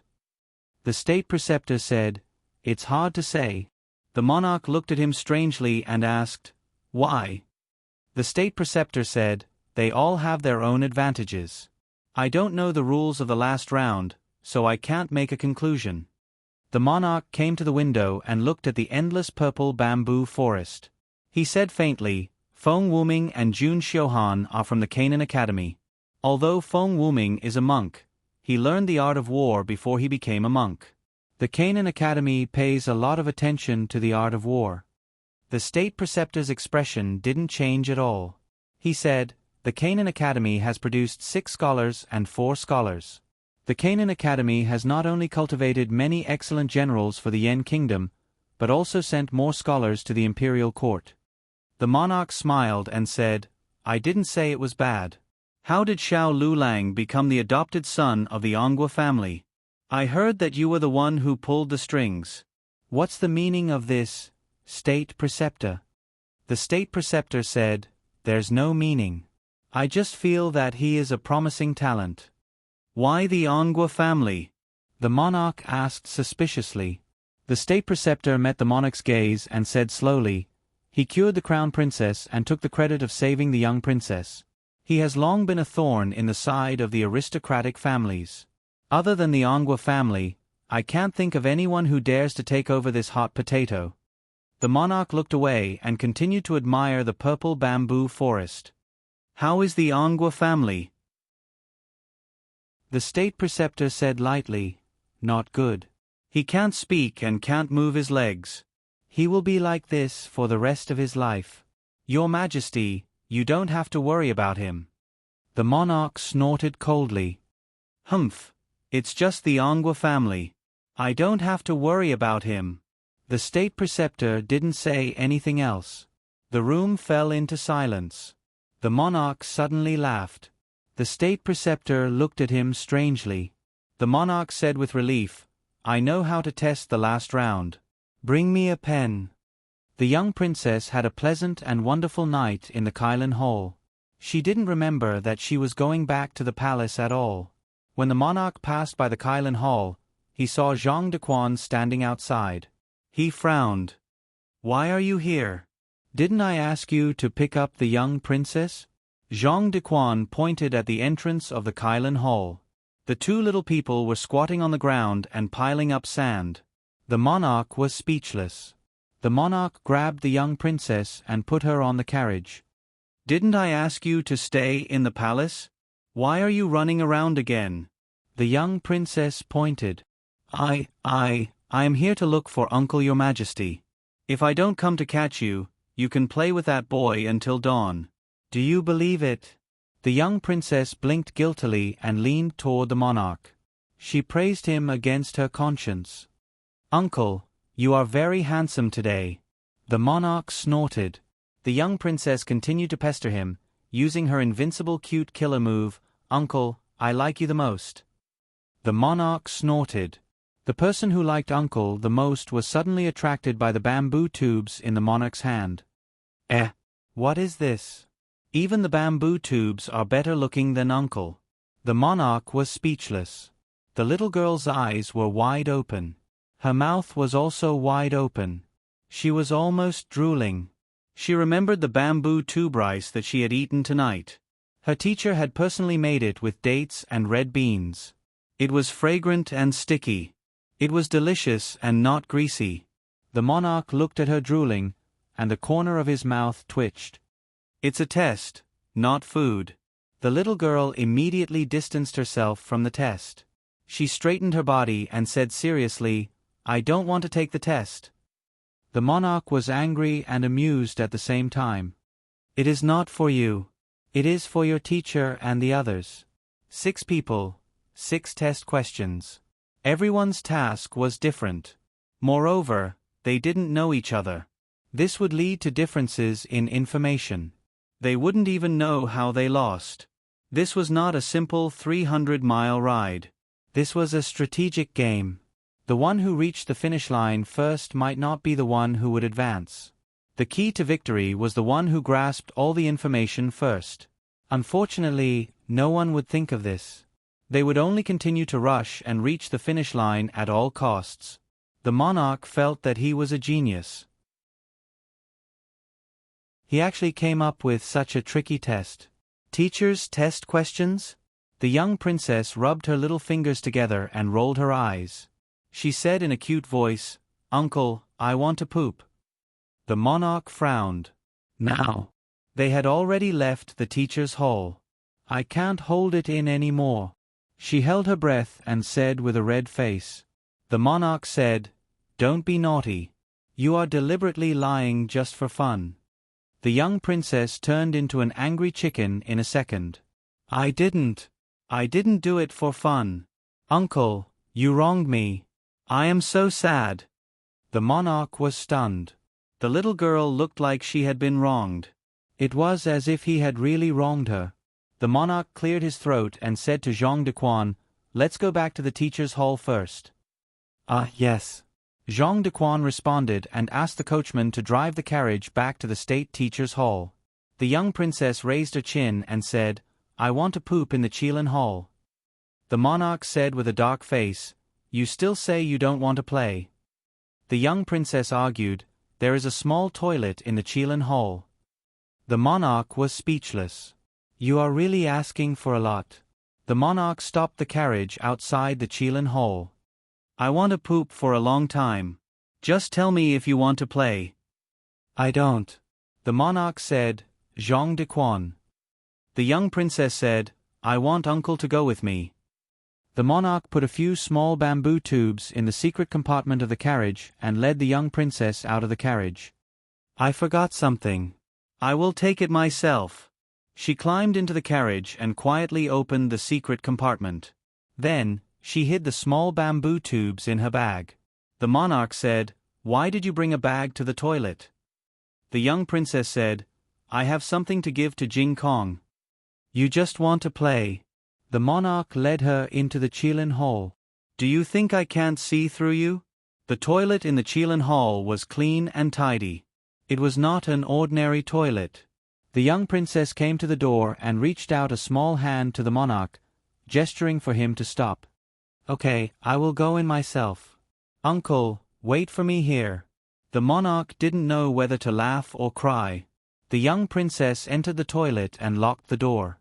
Then, she stepped on a small stool and climbed onto the windowsill. She called out softly, "Xiao Zhou, Xiao Zhou." Xiao Zhou flapped her wings and flew over.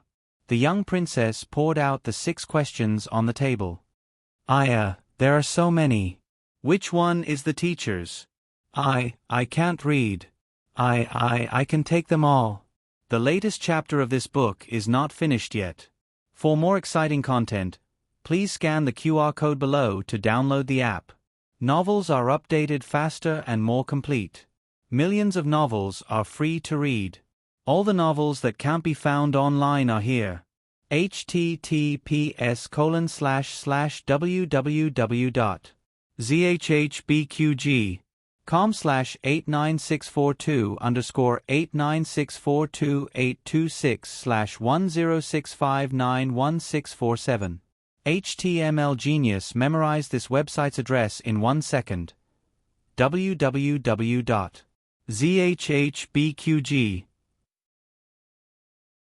Kombiku Gu mobile reading website, zhbqg.com.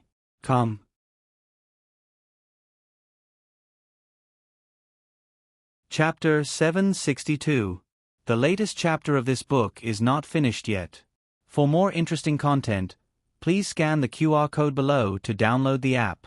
Novels are updated faster and more frequently. Millions of novels are free to read. Novels that can't be found on the internet are all available here.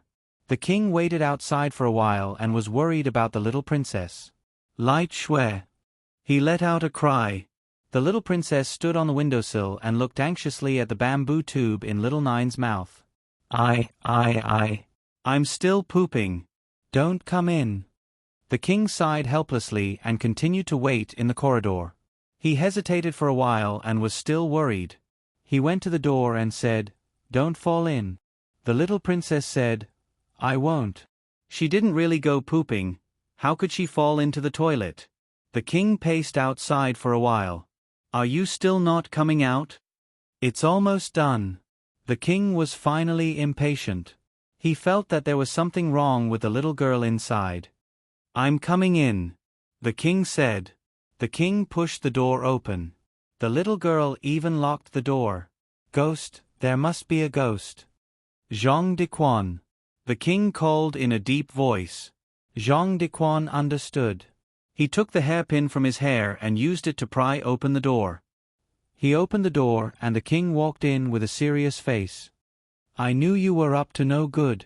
The king looked seriously at the little girl who was lying on the windowsill.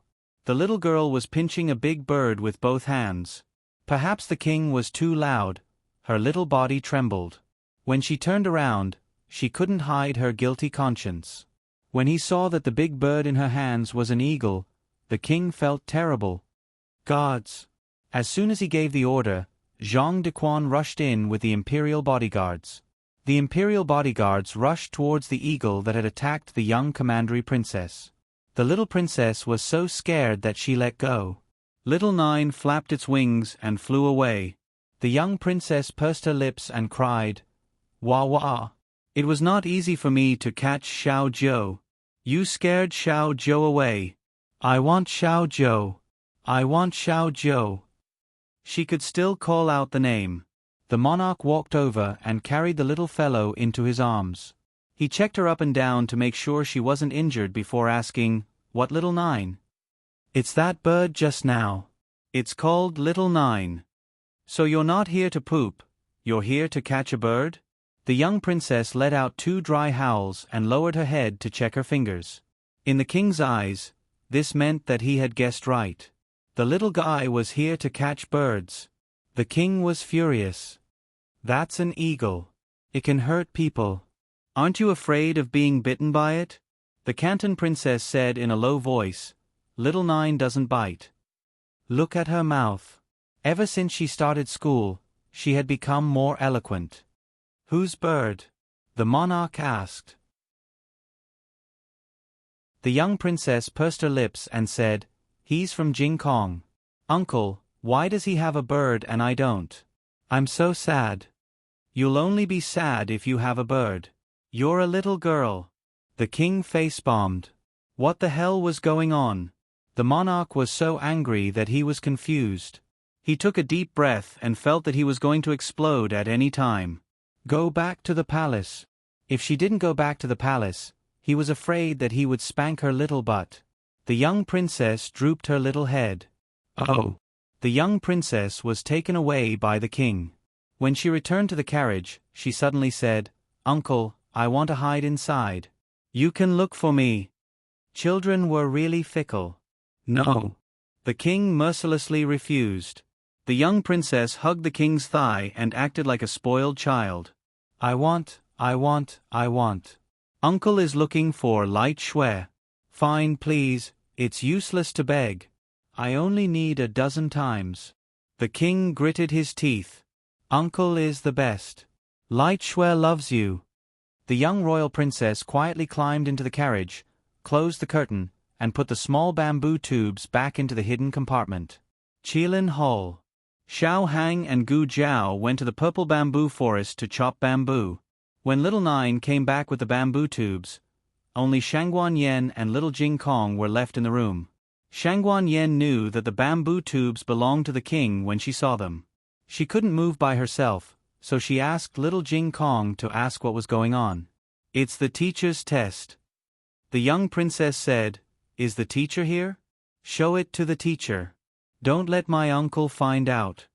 Gu Jiao was not here, so she couldn't read it. But Little Jing Kong had a good memory and quickly memorized the content of the test. Little Jing Kong was a strict child. Not only did he write down each note from memory, but he also asked Yu-He for 6 bamboo tubes to put the notes in.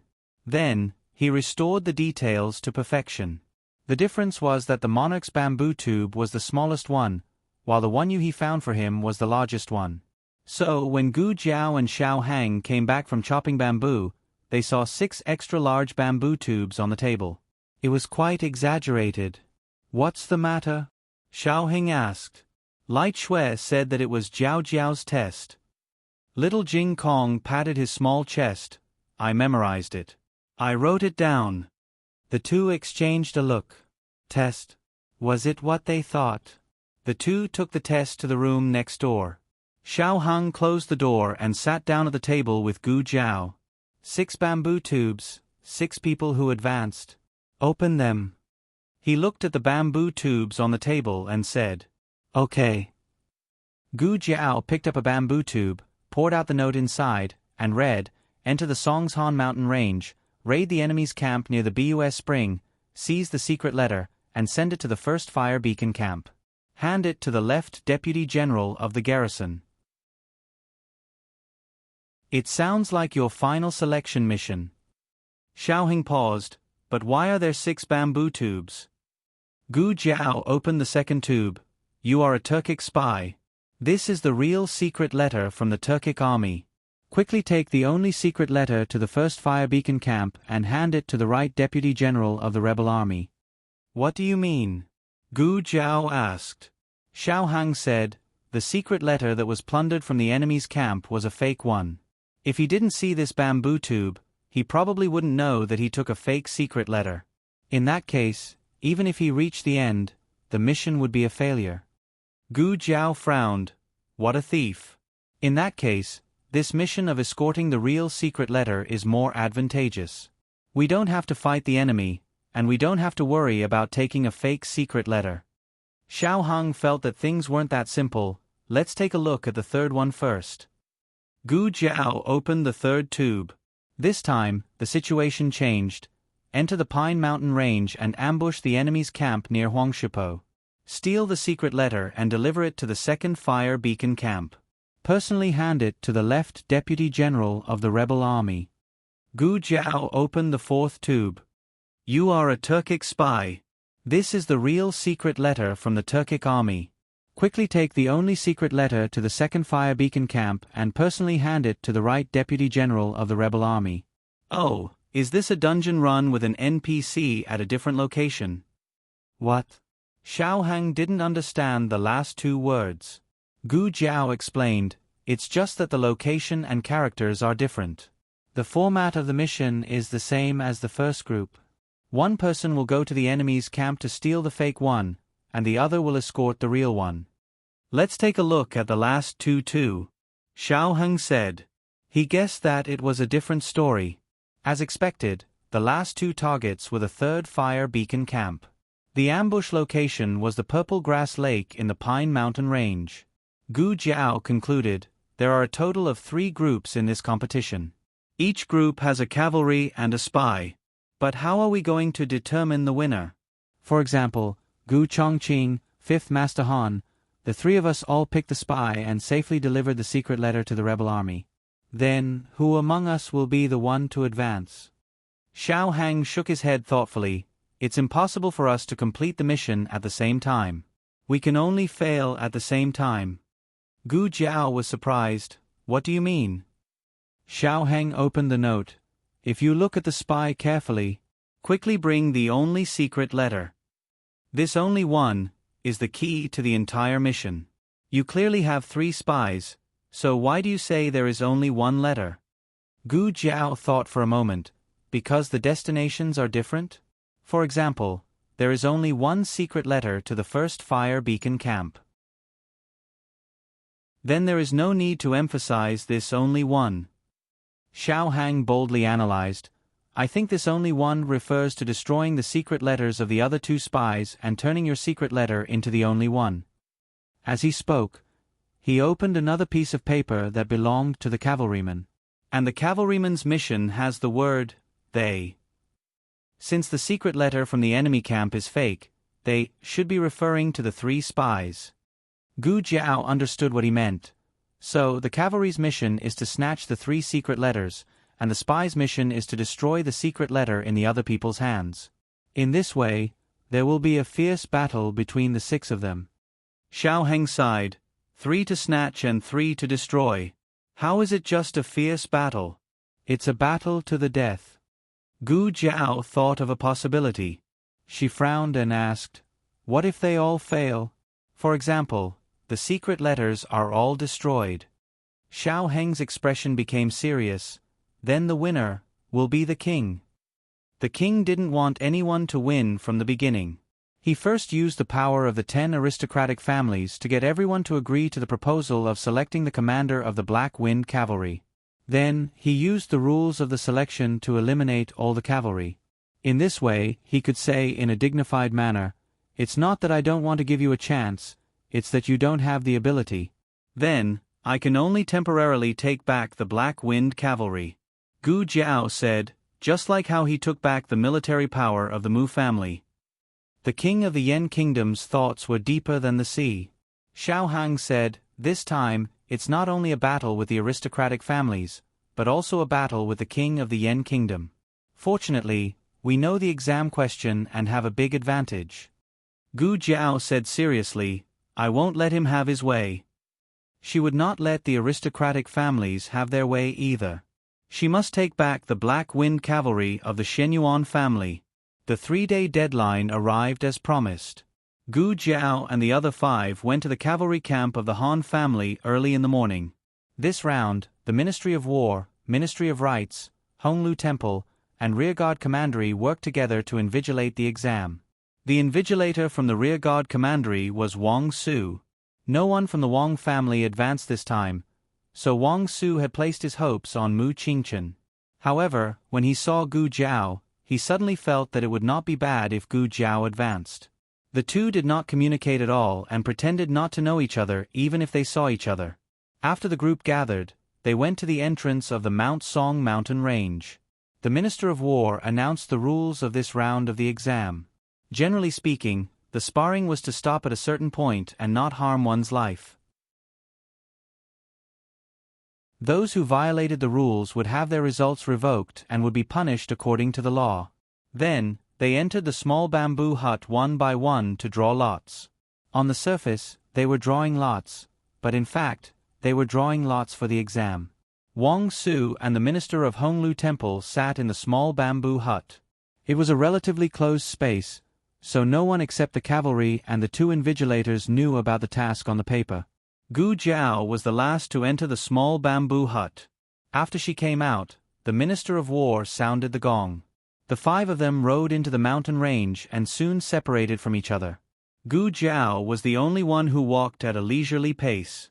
It looked more like she was riding a donkey than a horse. The invigilators were anxious for her. "Why don't you go? Are you reluctant to part with us, or what?" It wasn't that Gu Jiao was reluctant to part with them. Gu Jiao waited until the others were far enough away before spurring her horse to chase after Gu Chongqing. Gu Chongqing had been waiting for her for a long time. Seeing her come over, he urged his horse over and said, "They've all left. It's very safe here." "What did you draw?" Gu Jiao asked. Gu Chongqing handed his paper to her. Gu Jiao looked at it and said, "Oh, you drew the cavalry from the 1st Fire Beacon Battalion." "I'm a spy from the 1st Fire Beacon Battalion." Gu Chongqing smiled. "It's nice that we're from the same battalion." It was fate that brought him and his sister together. Gu Jiao, "Oh, as long as you're happy." Gu Chongqing didn't care that he was a cavalry and his sister was a spy. Anyway, he could betray them at any time for his sister. Gu Chongqing said in a good mood, "I saw that everyone was going in different directions, so I guessed that their destinations might be different. But I didn't expect that even their identities would be different." Gu Jiao told Gu Chongqing the analysis of the 6 bamboo tubes. Gu Chongqing seemed to wake up from a dream. "I thought that we could get the secret letter by raiding the enemy's camp." Gu Jiao waved her hand. "That's a fake secret letter. It's useless even if we get it. The real secret letter is in the hands of the 3 of us spies. They're still in the dark. Let's rob them." Gu Chongqing looked at his sister dotingly. "Okay." Gu Jiao asked, "Where did the 4 of them go?" Gu Chongqing said, "Taoist Qing Feng and Mu Qingchen went to the east. 5th Master Han and Jun Xiuhan went to the southeast. Who should we chase first?" The latest chapter of this book is not finished yet. For more exciting content, please scan the QR code below to download the app. The novel is more complete and updated faster. Millions of novels are free to read. There are novels with connotations that can't be found on the internet here. https://www.zhbqg.com/89642_89642_826/1065755762. HTML Genius remembered the website address in 1 second. www.zhhbqg.com Biku Gu mobile reading website, m. zhhbqg.com.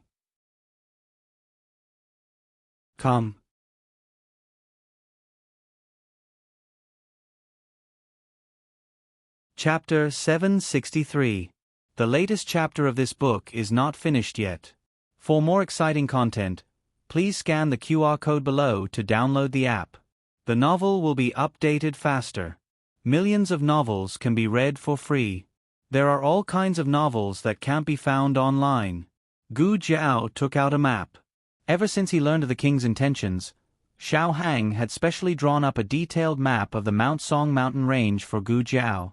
On it were the locations of the 3 enemy camps to be attacked and the various paths to the 3 fire beacon camps. Gu Jiao pointed at the map and said, "Our current position is closer to the southeast. Let's chase after 5th Grandfather Han and Jun Xiuhan first." Gu Chongqing was puzzled. "Tell me, who do you think is the spy?" "The one who goes to the enemy camp must be the cavalry, and the one who goes around is the spy." Gu Jiao pointed at the path marked with cinnabar on the map. "If we don't go to the enemy camp, the spy should be at this position by now. We'll go around from the east and block him." She even planned the path. It seemed that his sister came prepared. The Black Wind Cavalry instinctively followed the Black Wind King. With the Black Wind King leading the way, the Black Wind Cavalry ran very fast. Gu Chongqing even felt that it was faster than his usual speed. However, the plan couldn't keep up with the changes. They didn't catch up with 5th Grandfather Han and Jun Xiuhan. Instead, they ran into Mu Qingchen, who was running from the other direction. Gu Jiao tightened the reins. Gu Chongqing also stopped. The two silently looked at Mu Qingchen not far away. They didn't understand what had happened. "He went east just now," Gu Chongqing murmured. The east was to the 2nd fire beacon camp, and the southeast was to the 3rd fire beacon camp. This wasn't a shortcut. He kept looking back. "It seems that someone is chasing him," Gu Jiao said. "Could it be that he's the spy? Taoist Qing Feng has discovered the real mission, so he's starting to steal his secret letter?" Gu Chongqing said, "I'm going to grab the secret letter. Wait for me here, don't show yourself." "Okay." Gu Jiao nodded and stroked the Black Wind King's mane. The Black Wind King understood and lowered his oar a bit. Hiding behind a towering tree, Gu Chongqing dashed towards Mu Qingchen at top speed. Mu Qingchen was caught off guard. He instinctively drew his sword and slashed. The sword chi he slashed out carried a biting cold wind, sweeping up all the fallen leaves in the forest, forming a huge whirlpool, which swallowed Gu Chongqing from head to toe. Gu Jiao raised an eyebrow. He did not expect Mu Qingchen to have such a trump card. Back then, when he was fighting against the direct descendants of the 5 great clans in the forest, he had held back. When he fought against the Wang family, he did not use his full strength. Gu Chongqing was a veteran of the battlefield, so he naturally would not underestimate his opponent. The moment Mu Qingchen attacked, he had already drawn the sword at his waist and slashed out a terrifying sword chi to meet Mu Qingchen's attack. The whirlpool of fallen leaves was forcefully split open by Gu Chongqing's sword chi. The fallen leaves were like knives, biting back at Mu Qingchen. Mu Qingchen hurriedly drew his sword to block. It was during this gap in defense that Gu Chongqing suddenly stepped on the ground, flew up, and knocked Mu Qingchen off his horse with a palm strike. This was because Mu Qingchen had helped Gu Jiao before, so he did not use his sword to wound him. He only used his left palm to knock him off his horse. Mu Qingchen was about to get up, but Gu Chongqing landed firmly on the ground and pressed his sword against his neck. Mu Qingchen looked at Gu Chongqing strangely. "Han Ziyu, hand over the bamboo tube." Gu Chongqing looked down at him and said. Mu Qingchen frowned coldly. He took out the bamboo tube and threw it to Gu Chongqing. Gu Chongqing caught it with a backhand. Mu Qingchen said coldly, "Is the Han family so unscrupulous in order to achieve their goals?" Gu Chongqing asked back, "Is this the first time you've met the Han family?" Mu Qingchen did not suspect that he had snatched the bamboo tube. After all, this was also a method to make the cavalry fail their mission. Gu Chongqing was worried that Mu Qingchen would give him a fake secret letter, so he opened the bamboo tube to take a look. Fortunately, he had seen it.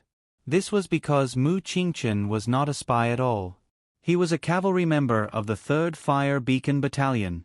Gu Chongqing was confused. Why did a cavalry member like him come here instead of attacking the enemy camp? Gu Chongqing asked calmly, "Didn't you go east? Why did you come here?"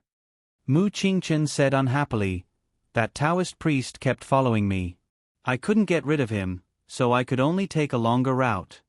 Who could understand the fear of being followed by a big shot? Gu Jiao put her hand to her forehead. She had forgotten that the monk had told her that Taoist priest Qing Feng had no sense of direction. Taoist priest Qing Feng followed Mu Qingchen because he did not know the way. As for why he only followed Mu Qingchen among so many people, it was because he had borrowed a compass from the state preceptor the day before yesterday. The compass could give him a general direction.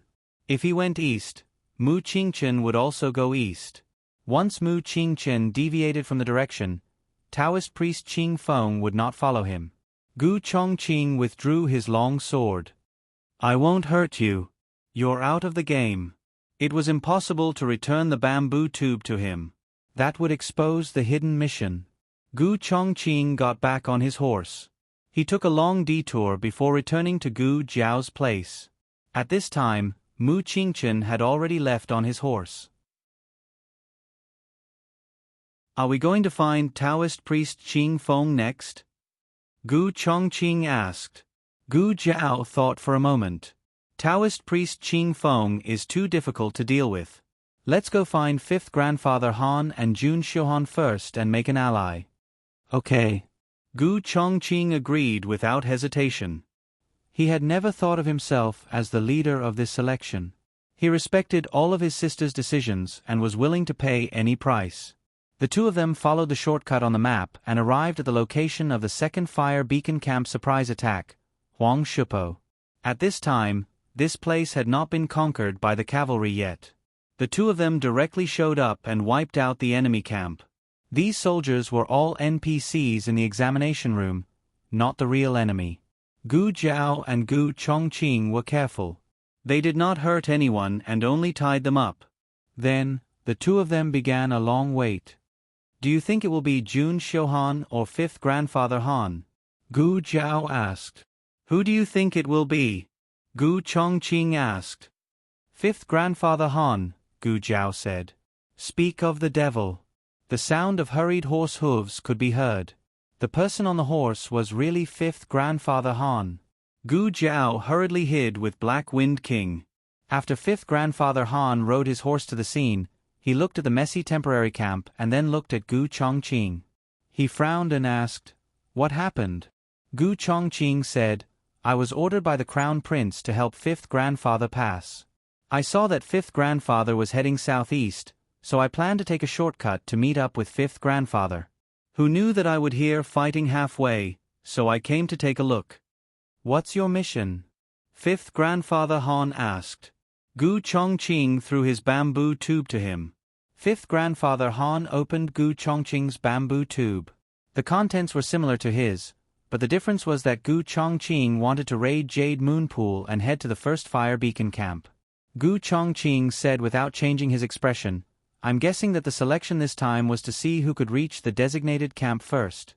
Priest Qing Feng's horse couldn't beat 5th Grandfather's horse, so he could only snatch 5th Grandfather's letter and prevent 5th Grandfather from completing the mission." 5th Grandfather Han frowned. "You're saying that Priest Qing Feng raided this place?" Gu Chongqing lied through his teeth. "Yes, when I came, I saw him leave here with a letter in his hand." "Where did he go?" 5th Grandfather Han asked in a low voice. Gu Chongqing pointed to the east. "That way." "5th Grandfather, I'll go with you." Gu Jiao rubbed his chin. So smooth. It wasn't that fifth grandfather Han was stupid, but that fifth grandfather Han didn't have God's view and didn't know about the hidden mission. Gu Chongqing even gave him his bamboo tube, so what else could he suspect? Purple grass pool should be nearby. Why can't I find it? Priest Qing Feng circled the area 5 times with the compass. On the 6th lap, fifth grandfather Han appeared with a murderous aura. The black demon horse raised its front hooves and bit at Priest Qing Feng's white horse like a ferocious beast. Taoist Qing Feng leaped into the air and protected his horse. He then slapped the black demon horse's head with his palm. How could fifth grandfather Han let him do as he wished? Fifth grandfather Han's palm met the wind from Qing Feng's palm. Powerful internal energy collided. If fifth grandfather Han wasn't riding the black demon horse, he would have suffered internal injuries from the shockwaves. He couldn't exhaust the black demon horse too early. He still had to rely on it for the 300-mile raid later. Fifth grandfather Han got off his horse. Fifth grandfather Han's silver hair was like the moon, and his cold eyes shone. Hand over the letter. Otherwise, I'll make sure you don't walk out of here alive. Priest Qing Feng was a spy, so he did have a secret letter in his hands. He thought fifth grandfather Han wanted to steal his secret letter. He said, "Come and get it if you can." In fifth grandfather Han's ears, Priest Qing Feng was admitting that he had stolen Huang Shupo's secret letter. He attacked Priest Qing Feng with a killer move. Neither of them used any weapons, but their bare-handed fight turned the forest into a smoke-filled battlefield. Gu Jiao and Gu Chongqing followed behind. The two of them rode on their horses and watched the fight between Priest Qing Feng and fifth grandfather Han from afar. The two of them fought fiercely, and it was hard to tell who had the upper hand. The birds in the forest were so scared that they fluttered their wings and flew away. The ferocious beasts also let out fearful roars and fled in all directions. Is Han Si's martial arts that high? Gu Jiao sighed. She was almost on par with Priest Qing Feng. Gu Chongqing said, "I'll go help." Gu Jiao nodded. Okay. Gu Chongqing rode his horse and stopped it near the two of them. He tried his best to prevent the innocent horses from being affected by the internal force. "Fifth grandfather, I'll help you." Gu Chongqing drew his long sword and joined the fight. Priest Qing Feng's aura suddenly surged. Gu Chongqing frowned. What a powerful internal force. Priest Qing Feng rose into the air. The aura around him flowed as if it had formed a huge invisible 8 trigrams plate behind him. In the array, he slammed his palm down and knelt on one knee. The wind from his palm hit the ground hard. In an instant, sand and stones flew and leaves filled the sky. Taoist Qing Feng seemed to be in a passive position in the fight just now, but he actually had absolute control. Gu Chongqing and fifth Master Han both fell into his array. Gu Chongqing was in the east, in the Li position, while fifth grandfather Han was in the west, in the Can position. In his array he was the king. He shouted, "Li, Can, break!" His powerful inner strength was infused with the boundless Tao will of heaven and earth.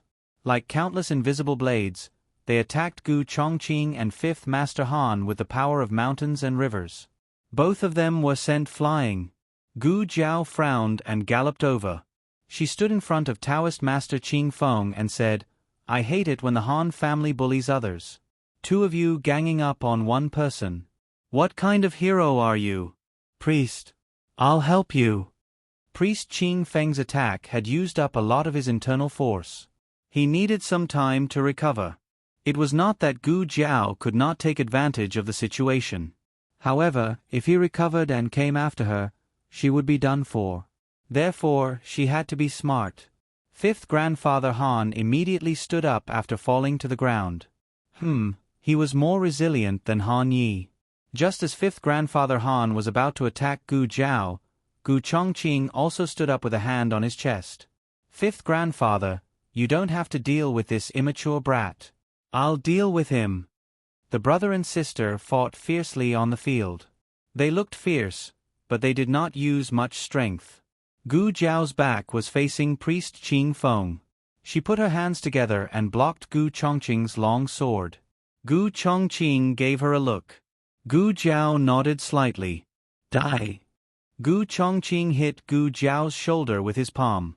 His powerful internal force sent her flying, and she fell toward Priest Qing Feng. Daoist Qing Feng leaped into the air and grabbed Gu Jiao's soft waist. Gu Jiao moved her fingertips and put Priest Qing Feng's small bamboo tube into her sleeve. At the same time, she put Mu Qingchen's bamboo tube back on his waist. In this way, Priest Qing Feng would discover it later if the weight didn't change. Priest Qing Feng and fifth grandfather Han joined the battle again. Gu Jiao and Gu Chongqing were fighting farther and farther away. Xiao Lulang, don't you dare run away. I'll kill you today. The brother and sister galloped on their horses until they could no longer hear Priest Qing Feng and fifth grandfather Han's battle. Only then did they stop and let out a sigh of relief. How was it? Gu Chongqing asked. Gu Jiao took out Priest Qing Feng's small bamboo tube and took out the secret letter. She smiled and said, "It's the real secret letter." Gu Chongqing looked at his sister's smile, and a smile flashed across his eyes. Including yours, we have 2 secret letters. The last secret letter was in Jun Xiuhan's hands. The latest chapter of this book is not finished yet. For more exciting content, please scan the QR code below to download the app. The novel will be updated more quickly. Millions of novels will be read for free. There are all kinds of novels that you can't find on the internet. https://www.zhbqg.com/89642_896428065709662. HTML Genius remembered the website address in 1 second. www.zhbqg.com Biku Pavilion Mobile Reading Website. zhbqg.com.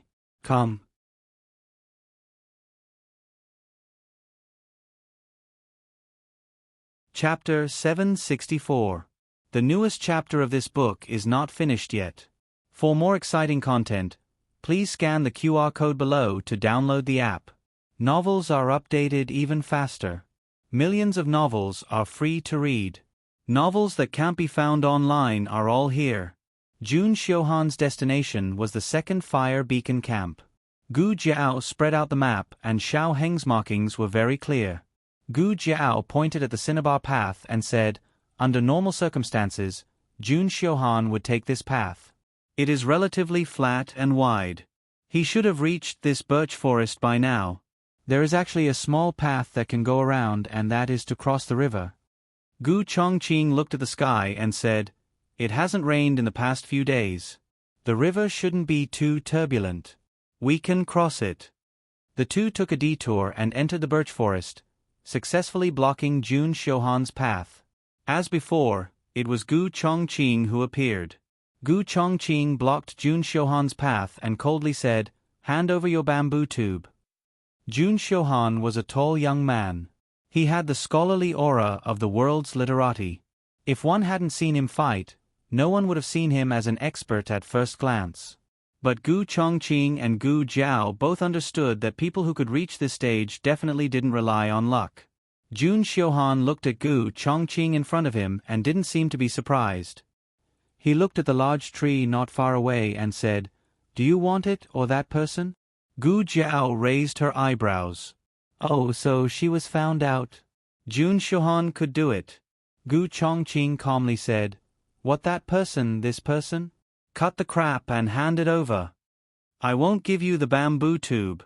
Jun Xiuhan's eyes coldly looked in Gu Jiao's direction. "If you want it, come and get it yourself." Was he trying to provoke her? Gu Jiao glanced at Jun Xiuhan from behind the tree. This Jun Xiuhan gave her an indescribable feeling, as if all her disguises had been seen through by him. Since that was the case, there was no need to continue hiding.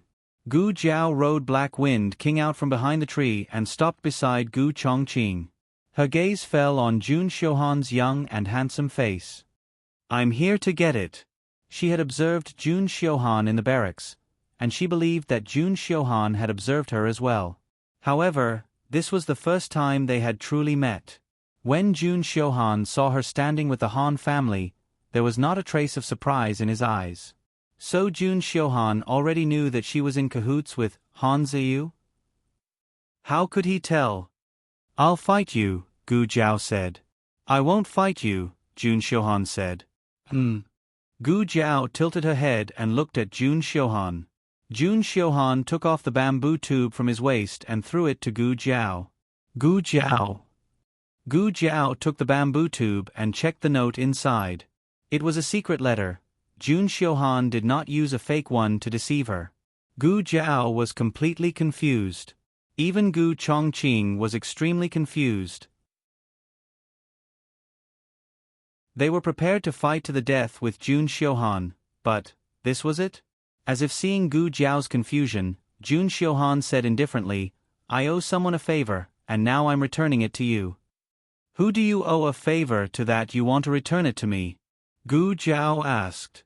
Jun Xiuhan did not answer.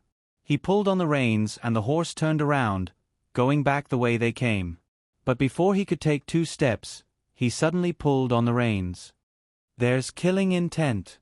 The next second, there was the sound of something tearing through the air from the other side of the forest.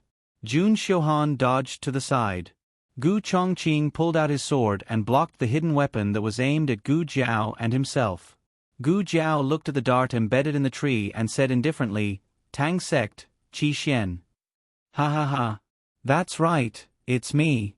Accompanied by arrogant laughter, Qi Xian led a dozen black-clothed men to descend from the sky. The black-clothed men surrounded the 3 of them. In order to avoid making too much noise and being noticed by the examiners, they did not ride horses.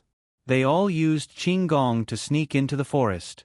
Jun Xiuhan's horse was forced to take several steps back, standing with Gu Chongqing and Gu Jiao.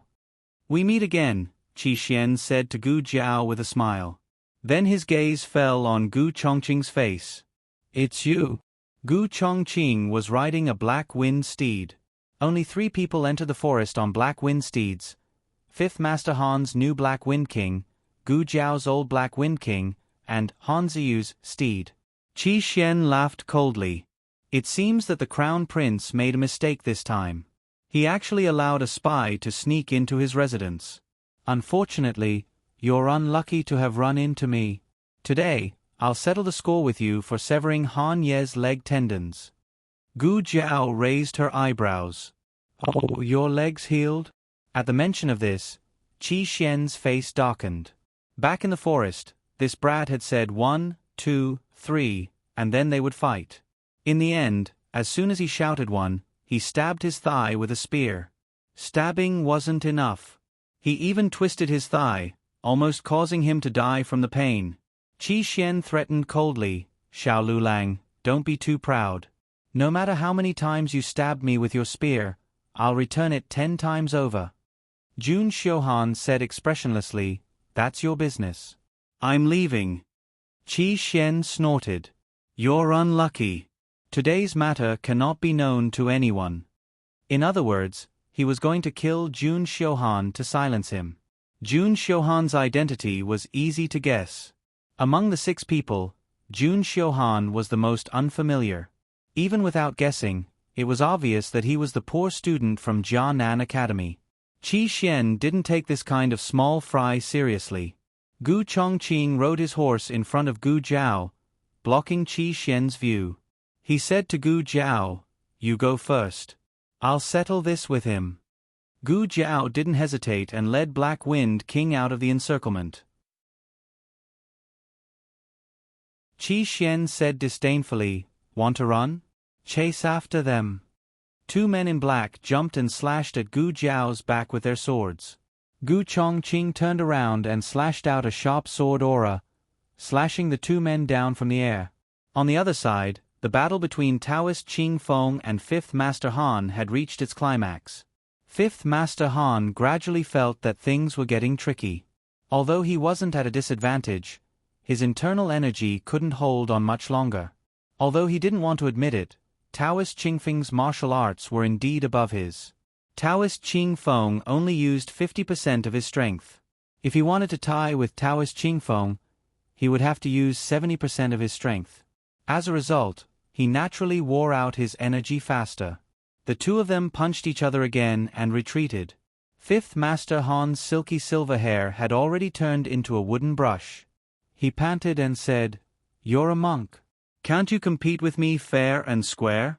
Why did you have to use such a despicable method like stealing my secret letter?" Taoist Ching Feng said strangely, "Stealing your secret letter? I didn't." Fifth Master Han said coldly, "You're still lying. Someone saw it." Taoist Ching Feng was naturally stunned. "Mu Qingchen? I've only seen him before you." Fifth Master Han was stunned. If someone else said this, he would think that they were lying, but Taoist Ching Feng, he frowned. "You didn't go to Huang Shupo just now?" "No," Taoist Ching Feng said. Fifth Master Han said, "You didn't steal my secret letter either?" Taoist Ching Feng said, "My secret letter is mine." Fifth Master Han was stunned again. "Yours?" "Yes." Taoist Ching Feng nodded and took the bamboo tube from his waist. The moment he took it, he sensed that something was wrong. He had made a mark on his bamboo tube, but this one was unmarked. "What's wrong?"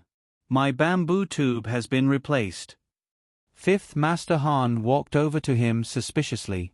Taoist Ching Feng opened the bamboo tube. The note inside had already been taken away by Gu Jiao. It was empty.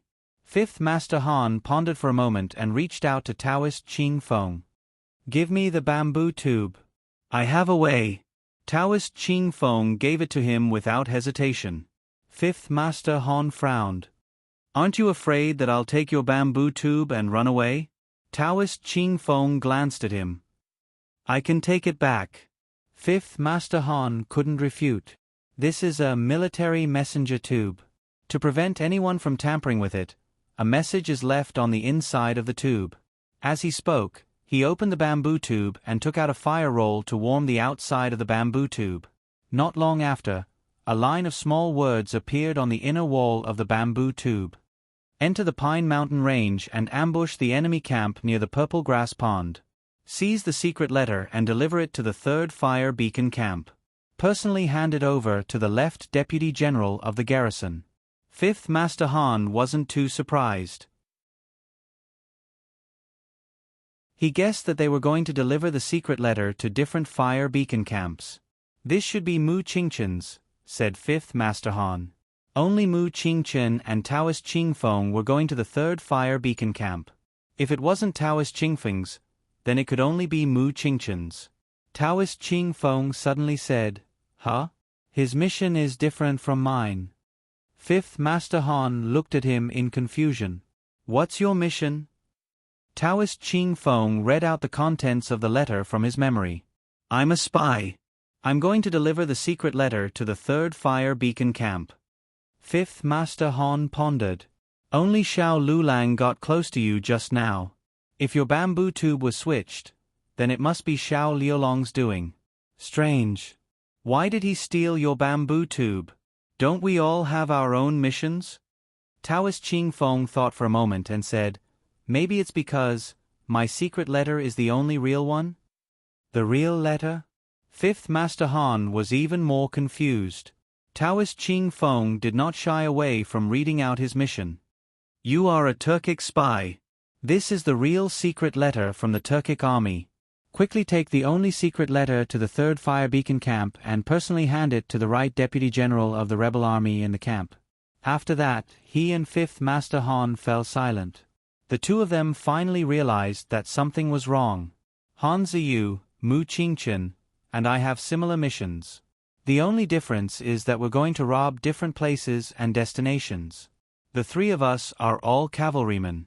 If the secret letter in your hand is the real one, then the one we robbed from the enemy camp is fake. No wonder Xiao Lulang stole your secret letter. Only your secret letter can complete the mission. "No." Taoist Ching Feng said, "If there are 3 cavalrymen, then there should be 3 spies.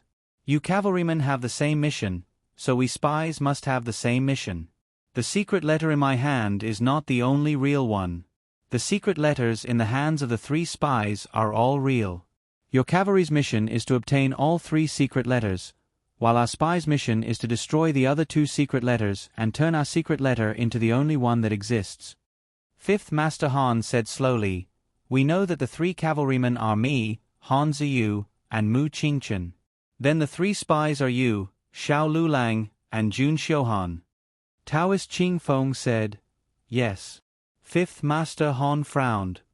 "Xiao Lulang must have stolen your secret letter for this reason.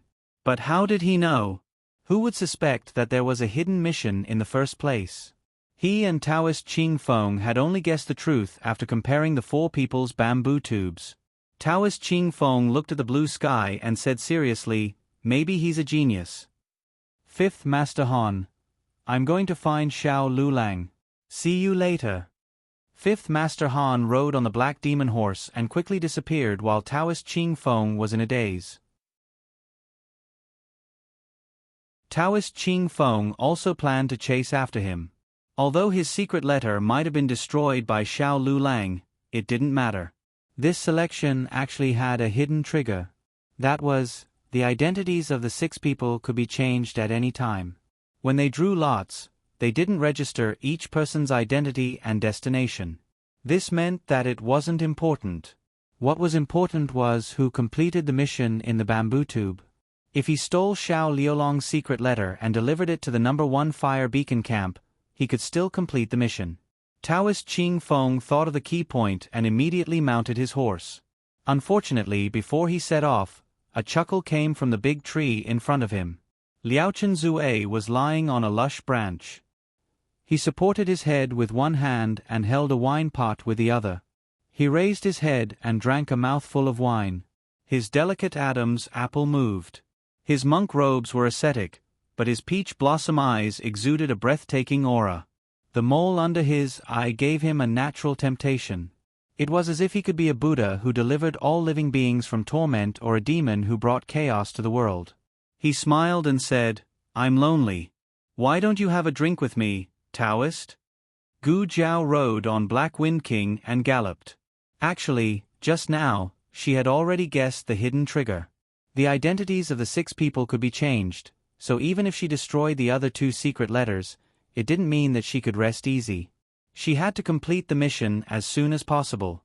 First, she had to get out of the forest as soon as possible. It would be much safer once she was on the official road. Nobody would dare to openly assassinate her. However, just as Gu Jiao was about to walk out of the forest, 5th Master Han rode on his black demon horse and rushed over from the side. Gu Jiao felt an extremely powerful murderous aura. Her eyes turned cold as she suddenly pulled out the red tasseled spear on her back and blocked Black Wind King's head. A crisp sound of collision was heard, and sparks flew everywhere. It was a dagger. If Gu Jiao had reacted a little slower, Black Wind King's head would have been pierced by the dagger. To catch bandits, first catch the ringleader. To shoot a person, first shoot the horse. As expected of the Han family's fierce general, Gu Jiao hung the red tasseled spear on the saddle special slot and grabbed the big bow on her back. She took out 3 arrows from the quiver and mercilessly shot them at 5th Master Han. 5th Master Han cut all the arrows with his sword. At the same time, his horse completely blocked in front of Gu Jiao and Black Wind King. "Xiao Lulang, hand over your secret letter." 5th Master Han's reply was another round of arrows from Gu Jiao. 5th Master Han didn't expect Gu Jiao to be so ruthless and decisive. She didn't waste any words and just attacked. 5th Master Han was shocked by the killing intent in the youth's eyes. He narrowed his eyes and swung out a sharp sword aura, instantly shattering Gu Jiao's arrows into pieces. Gu Jiao raised her hand and pulled off the cloak on her body. The youth was wearing red battle clothes and black iron armor. She jumped down from the horse's back.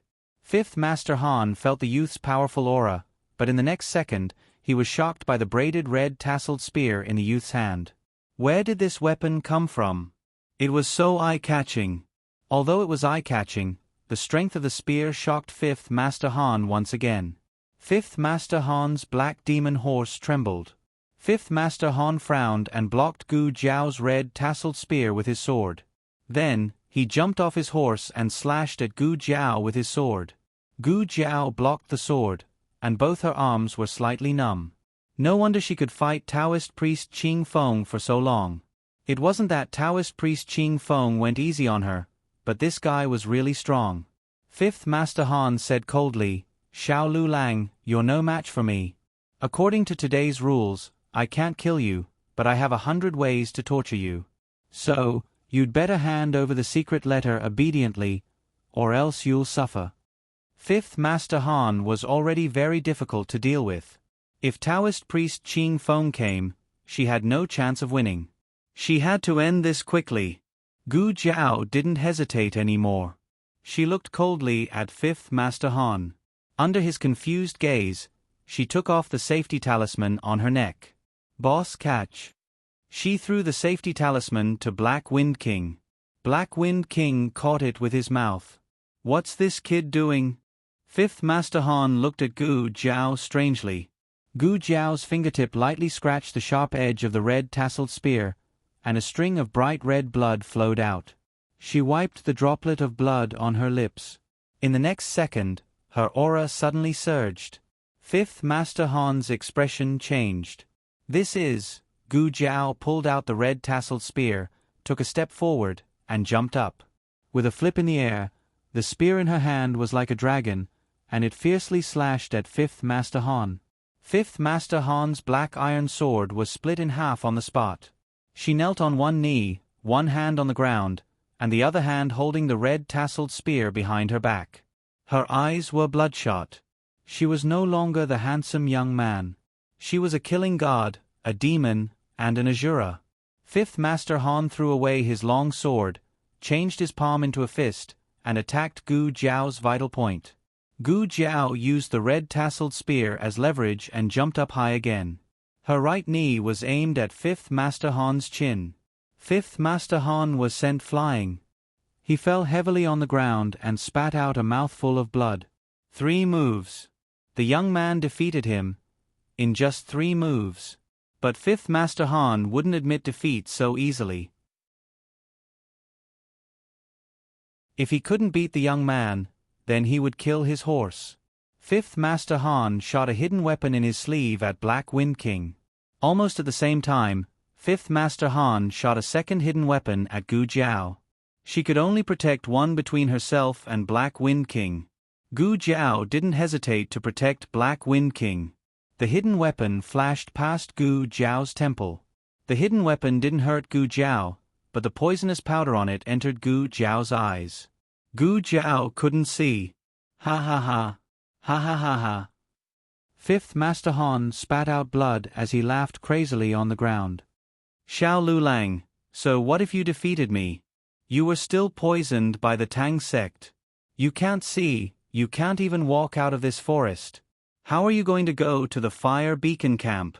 The angry Black Wind King stood in front of Gu Jiao. Gu Jiao was on the verge of losing control, but thanks to the pain in her eyes, she regained a bit of her consciousness. "Boss, give me the safety talisman." She reached out her hand. Black Wind King placed the safety talisman in Gu Jiao's palm. Gu Jiao put the safety talisman back around her neck. Her eyes hurt. They were also afraid of light. She couldn't open her eyes. Master's wife should be able to cure this poison. She felt Black Wind King's killing intent, but now wasn't the time for revenge. Black Wind King had to conserve his strength. "Boss," she called out to Black Wind King. She closed her eyes and gently comforted Black Wind King's emotions, trying to calm herself down. Black Wind King knelt down considerately, allowing Gu Jiao to ride easily. Gu Jiao touched the saddle and sat on it. Black Wind King stood up. Gu Jiao untied the headband on her head and covered her eyes with the headband with both hands. Fifth Master Han was so injured that he couldn't move, but when he saw Gu Jiao like this, he couldn't help but mock. "What? You still want to deliver the secret letter in this state? Can you see the road?" Gu Jiao held the reins and straightened her back. "I can't see, but boss can." Fifth Master Han sneered. "Boss, You mean this old Black Wind King? I admit that it's an excellent warhorse, but it's a pity that it has never been to the Fire Beacon Camp in the Han family's 15 years. It doesn't need to go, Gu Jiao said. It was born in the Fire Beacon Camp. In the first Fire Beacon Camp, Shenyuan Li's temporary courtyard, it lived there until it was a year old before it was taken back to the Shenyuan family's mansion. Gu Jiao bent down and gently stroked Black Wind King's mane. Can you remember, boss? You must remember, just like how you remember your master. The Black Wind Cavalry didn't belong to the Han family. This dangerous 300 miles was not the road to pass the level, but the road to bring the Black Wind Cavalry home. The Black Wind Cavalry had been waiting for this day for a long time. Bring the Black Wind Cavalry home, boss. Fifth Master Han sneered. Xiao Lulang, don't waste your time. You won't be able to walk out of this forest. Before he could finish speaking, he saw the Black Wind Cavalry let out a long howl towards the sky. It suddenly raised its front hooves, and like an arrow leaving a bow, it rushed towards the northeast with Gu Jiao. That direction was the first Fire Beacon Camp. Fifth Master Han was so angry that he wanted to vomit blood. Xiao Lulang. It's useless. Your horse is already old. It can't run 300 miles. It has to rest every 30 miles. Taoist Qing Feng will catch up to you. The Han family will also catch up to you. Lightning flashed and thunder roared. Torrential rain poured down like a pillar. Black Wind King galloped through the hail-like rain. It had already galloped for 100 miles without stopping. It wanted to bring the Black Wind Cavalry home, and it also wanted to bring Gu Jiao home. Digression: the Black Wind Cavalry babies are going home in the next chapter. Oh, please give me a monthly ticket, the latest chapter of this book is not finished yet. For more exciting content, please scan the QR code below to download the app. Novels are updated faster and more complete. Millions of novels are free to read. Novels that can't be found online are all available here. https://www.zhbqg.com/89642-82642-826/1065555041. HTML Genius memorized this website's address. www.zhbqg.com Biku Gu mobile reading website. zhbqg.com.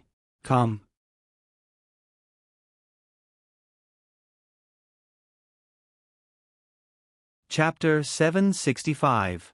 The latest chapter of this book is not finished yet.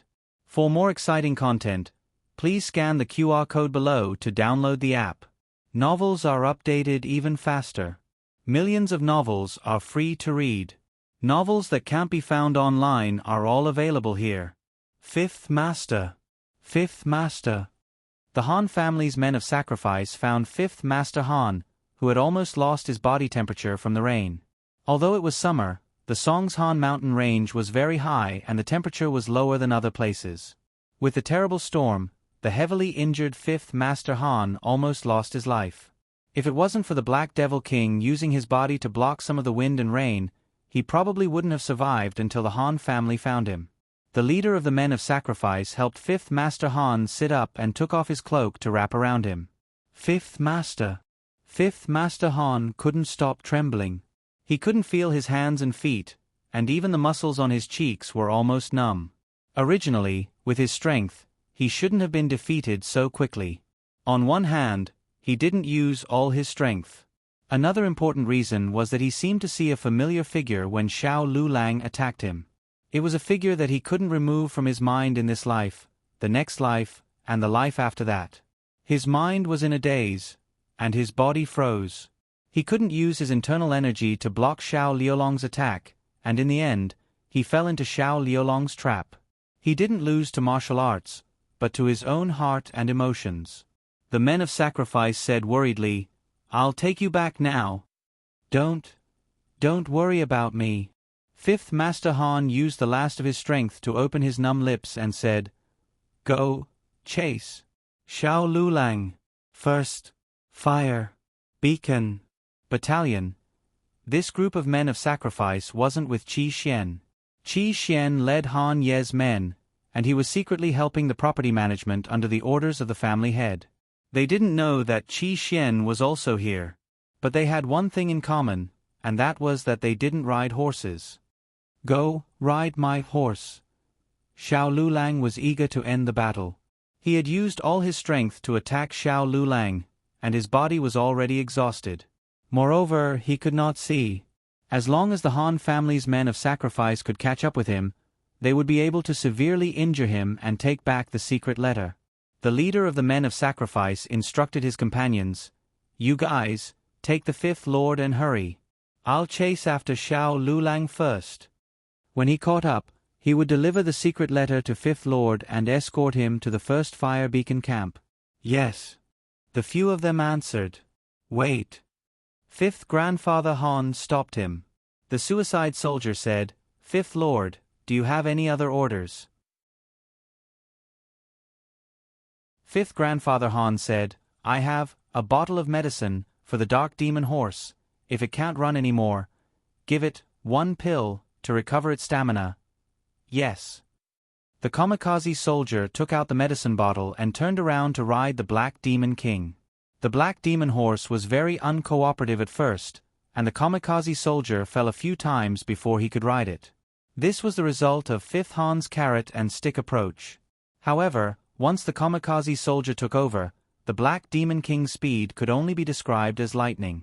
The kamikaze soldier rushed toward the first fire beacon camp without stopping. On the other side, the battle between Taoist Qing Feng and Liao Chen was coming to an end. Liao Chen didn't want to kill anyone today, so he didn't have much killing intent when he attacked. He also held back some of his strength. However, Taoist Qing Feng's every move was deadly. Liao Chen was forced to retreat until his back hit a tree. When he couldn't retreat anymore, Taoist Qing Feng sealed his acupoints with 2 fingers. Liao Chen couldn't move. He sighed and looked at Taoist Qing Feng with a smile. He said in a hurt voice, "Taoist Qing Feng, you're so heartless." Taoist Qing Feng's palm hit his vital gate. He really wanted to take his life. Liao Chen clicked his tongue.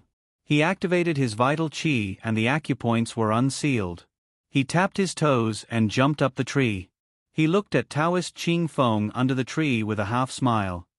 "You don't want to do this the hard way? If this continues, I'll have to be serious." Taoist Qing Feng was a cultivator. He had a tough heart and a mild temperament. He wasn't happy with material gains or sad for himself. He had already transcended the secular world. Only Liao Chen could make Taoist Qing Feng so angry that he wanted to kill someone. However, Taoist Qing Feng suppressed his desire to kill Liao Chen today. After all, he had more important things to do.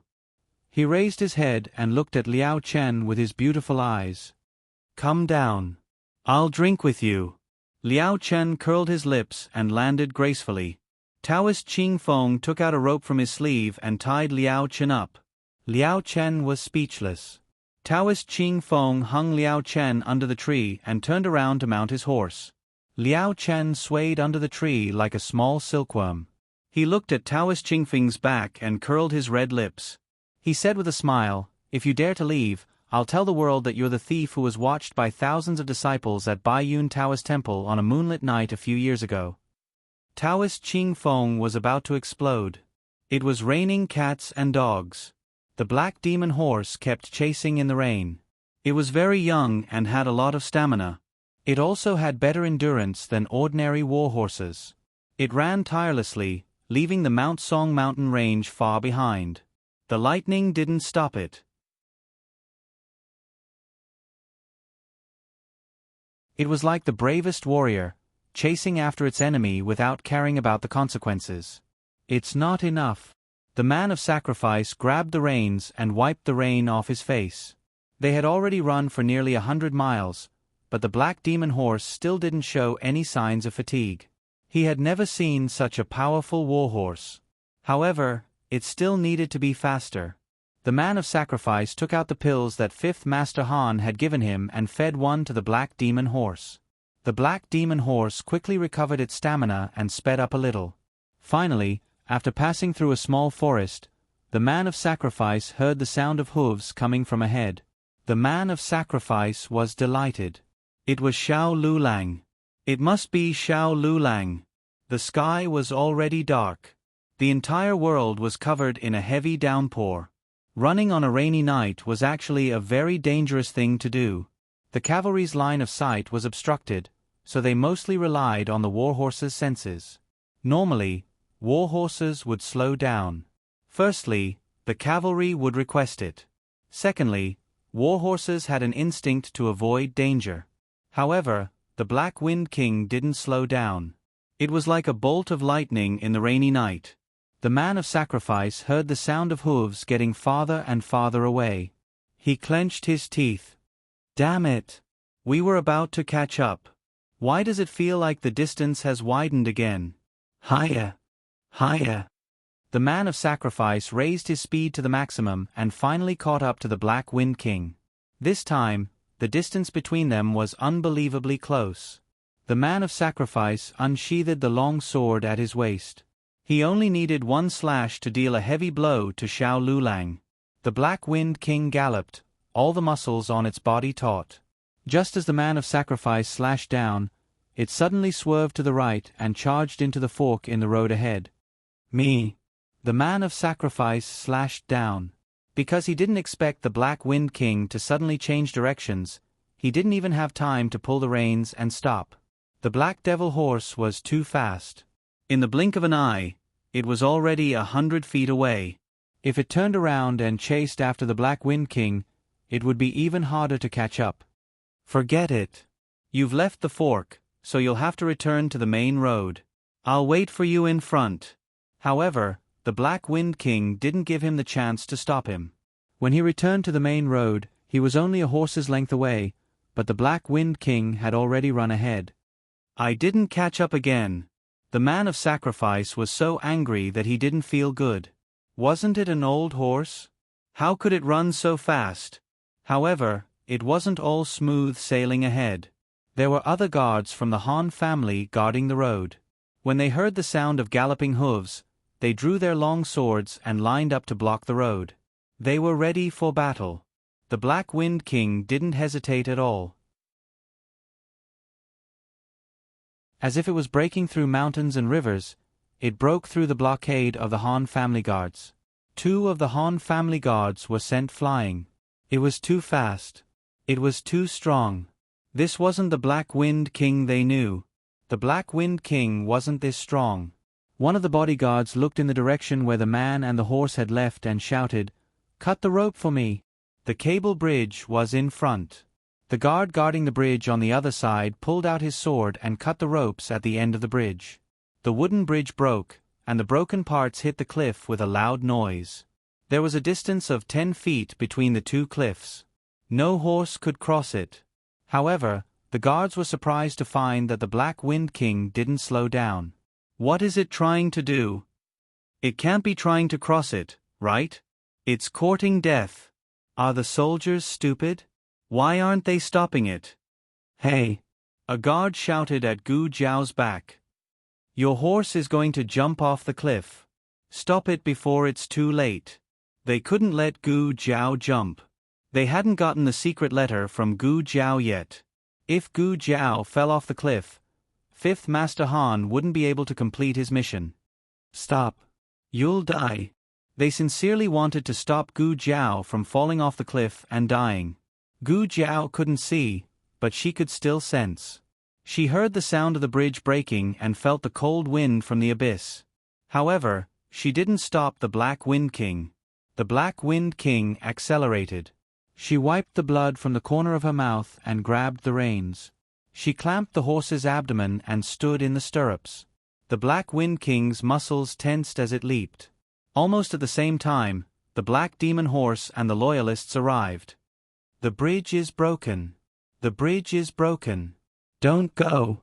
The Han family guard shouted. The Loyalists pulled on the reins and stopped the carriage with the Black Demon Horse at the edge of the cliff. They were able to stop the carriage because of the Loyalists and the Black Demon Horse's instinct to avoid danger.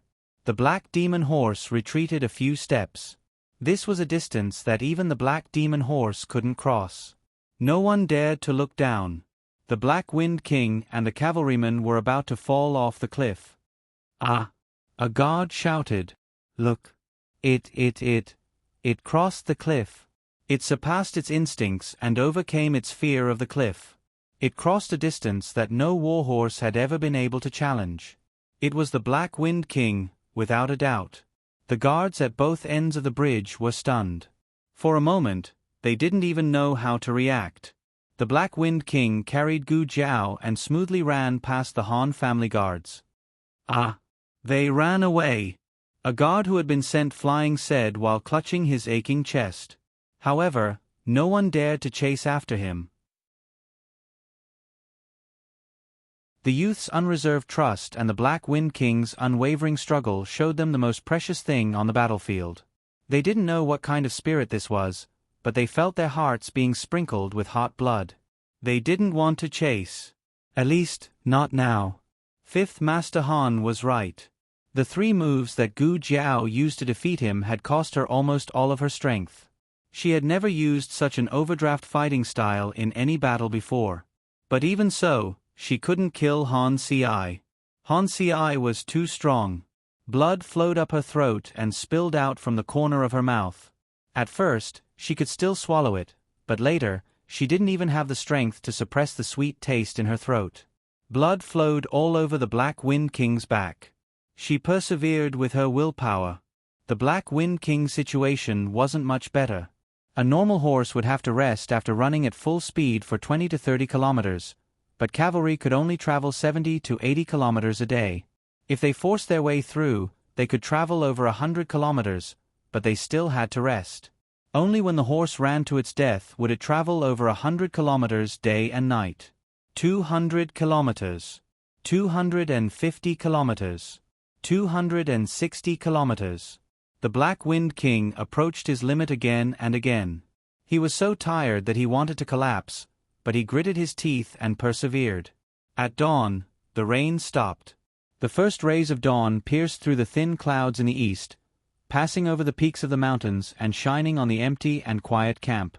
Every day, the soldiers were awakened by the beating of the war drums.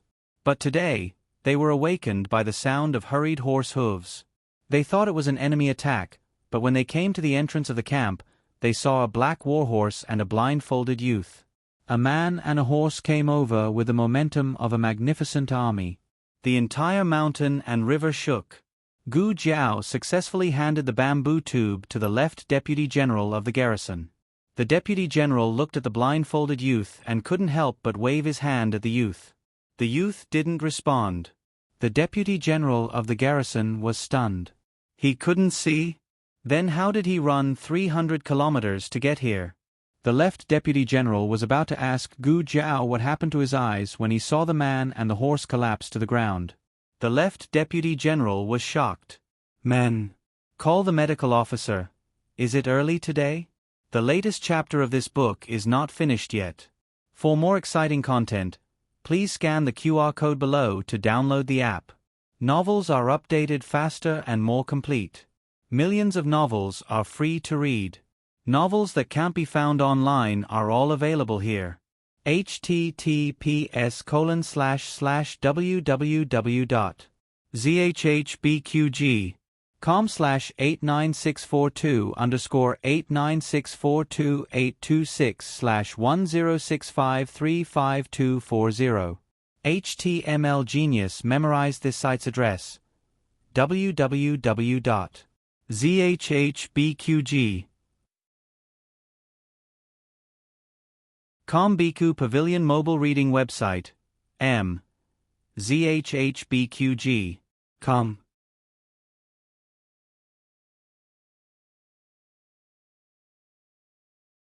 Chapter 766. The latest chapter of this book is not finished yet. Please scan the QR code below to download the app. The novel will be updated more quickly. Millions of novels will be read for free. All the novels that cannot be found on the internet are available here. In the hot summer, the cicadas on the trees kept chirping. Gu Jiao woke up to the sound of cicadas. She slowly opened her eyes. Her eyes were covered with gauze. She raised her hand to remove the gauze. The dazzling light suddenly shone on her. She subconsciously closed her eyes and tilted her head. When she adjusted to the light, she opened her eyes again. In her blurred vision, she vaguely saw the familiar windowsill, the familiar table, the familiar chair, and the familiar little boy on the ground. There were no classes in the academy today. Little Jing Kong did not go anywhere. He was playing in the room while waiting for Gu Jiao to wake up. It was hot, so Xiao Hang made a mat for him on the ground. As he played, he laid down on the mat. One side of his face was pressed down until it was chubby. Saliva flowed all over the floor, and his little butt stuck up high as he fell asleep. Awake! A man's low voice came from above her head. Gu Jiao blinked and looked up at Xiao Hang. This position was too difficult. Her neck was almost broken. Xiao Hang quickly got up and sat on the edge of the bed. He stretched out his slender hand and touched her forehead.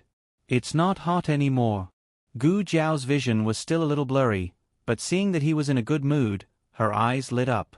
You're here too, she said. Xiao Hang pulled back his hand and snorted. What do you mean by, I'm here too? You're the second one to see me. Gu Jiao said seriously, you're sitting in the wrong position. It's too high. I have to roll my eyes to see you. Xiao Hang listened to her clear words and careful logic and knew that she was fine. She was caught in the rain during the last round of selection. After being sent back to the state preceptor's palace, she had a high fever for 3 days and 3 nights. Her fever only subsided this morning. It was now afternoon. How are you feeling? How is the Black Wind King? The two of them asked in unison. Xiao Heng smiled helplessly. The Black Wind King is fine. Look. As he spoke, he raised his hand and pointed outside the window. Gu Jiao looked up slightly. Unfortunately, she could not see from this angle. Xiao Heng gently helped her sit up. Now, he could see everything clearly. The Black Wind King had recovered quite well. His body was wrapped in bandages, and he was enjoying the cool air under a big tree in the courtyard. The Horse King was jumping happily behind it, like an excited baby who had been injected with chicken blood, running here and there. He knew that she would be worried about the Black Wind King, so he brought it to the courtyard so that she could see it as soon as she woke up. That's great. Gu Jiao smiled. The Black Wind King and Black Gu Black Wind King Black a silent tacit understanding flowed in the eyes of the man and the horse. Gu Jiao understood that it was really fine. The Black Wind King also understood that Gu Jiao was really fine. Gu Jiao paused for a moment, then asked, by the way, where is Gu Chongqing? Is he okay? Gu Chongqing was up against Qi Xian. Qi Xian was an expert from the Tang sect, and he had brought many of the Han family's men of sacrifice with him. Xiao Hang said, he was slightly injured, but he's fine now. You don't have to worry. Also, Qi Xian is dead. Gu Chongqing had killed him with his own hands. He had tried to hurt Gu Jiao time and time again. Gu Chongqing would rather die with him than let him go back alive. As for the Han family's men of sacrifice, none of them survived. Also, Gu Chongqing asked me to remind you that Jun Xiuhan is an expert. The main reason why Gu Chongqing could kill Qi Xian was that Jun Xiuhan had taken care of the Han family's men of sacrifice. Gu Chongqing didn't have to be distracted to display his full strength. Jun Xiuhan, Gu Jiao said thoughtfully. I owe someone a favor, and I'm returning it to you now. Who did Jun Xiuhan owe a favor to? Why did he return it to her? Don't you care about yourself? Xiao Heng looked at her seriously. Ah. Gu Jiao was slightly stunned. What about me? Xiao Heng took a deep breath and told himself not to get angry. Do you know that you had a high fever for 3 days and almost lost your sight? Gu Jiao was confused for a moment, then nodded. Oh, I think so. I would have forgotten if you didn't mention it. 5th Master Han used a dirty trick and poisoned me. But I can see now. It was just that she couldn't see clearly. Xiao Heng said, Madame Nan came and detoxified the poison for you. Your eyes will slowly recover. Don't run around before that. Gu Jiao opened her mouth. I know what you want to ask. Xiaoheng knew her too well. She didn't care about herself at all. She was worried about others. Xiaoheng said, Gu Chongqing's antidote is almost ready. It's not a difficult poison to detoxify. It's just that some of the herbs are troublesome to dry in the sun. He'll go get it in 3 days. Can you be completely relieved now? Gu Jiao opened her mouth again. Xiaoheng sighed. It's not exposed. There are no side effects. Everything is very good. Gu Jiao hummed and said happily, Mistress, you're really amazing. Xiaoheng was angry and amused. He lowered his head and chuckled helplessly. Then he held one of her hands and raised his hand to tidy up her hair. You're amazing too, my commander-in-chief. Gu Jiao opened her eyes wide. Huh? In the throne room, the ministers had different opinions about appointing Xiao Lulang as the new commander-in-chief of the Black Wind Battalion. Your Majesty, I don't think it's appropriate. The governor came out with the ceremonial tablet in his hand. Dong Wei, the minister of the Ministry of Justice, asked, Lord Su, what's wrong with it? The governor's surname was Su. He was the old master of the Su family and Mu Qingchen's grandfather. He said coldly, How can the Yan dynasty appoint a man from the Zhao kingdom as the commander-in-chief? Dong Wei said, He has been adopted by Dukan. He's from the Yan dynasty. That's still inappropriate. Old Master Su objected firmly. Dong Wei bowed to the monarch on the throne and said seriously to Old Master Su, The selection of the commander-in-chief of the Black Wind Battalion was proposed by His Majesty and agreed by all the aristocratic families. All the family heads and civil and military officials know the rules very well. They didn't object earlier or later, and only objected after the selection. Is it because Lord Su can't afford to lose? Old Master Su snorted coldly. How can an adopted son count? He's not Dukan's son. Dong Wei smiled. But I remember that an adopted son of the Su family also participated in the selection. Of the 2 places of the Su family, one was given to Mu Qingchen, and the other was a master invited from outside. Of course, the master was not there to compete for the first place, but to exhaust the opponents for Mu Qingchen. Everyone knew that this was a routine operation of the selection, but they didn't say anything. The Su clan's old master was rendered speechless. The monarch said impatiently, Okay, stop arguing. He had a headache because of the quarrel. Not only were these stubborn old men depressed, but he was also very depressed. He didn't want anyone to advance from the beginning. He was prepared to recall the Black Wind Cavalry, but who knew that someone would actually pass? How did this Xiao Lulang pass the selection? How did he guess the mission hidden in the secret letter? And what were 5th Master Han and Feng Wuming of the Feng family doing? They couldn't even stop a brat from the Zhao country? He would rather the Feng family take away the military power than let the Dukan's mansion take advantage of it. However, he was the monarch of a country. His words were golden, and he couldn't change them. He was crazy, he was tyrannical, but he had a good reason for doing so. He was only good at using the heaviest punishment to measure the lightest mistake, but it didn't mean that he would punish people if they didn't make a mistake. Those were all private operations that couldn't be done in public. Han Lei, the monarch said irritably. This minister is here. Han Lei took a step forward while holding the ceremonial tablet. The monarch's heart was bleeding. He held back his anger and reluctantly said, Send the Black Wind Battalion's commander flag, commander seal, and token, to Xiao Lulang of the Dukan's mansion. Han Lei painfully said, Yes. After the Mu family lost 200,000 soldiers, the Han family also lost 50,000 Black Wind cavalry. Gu Jiao got up from the bed.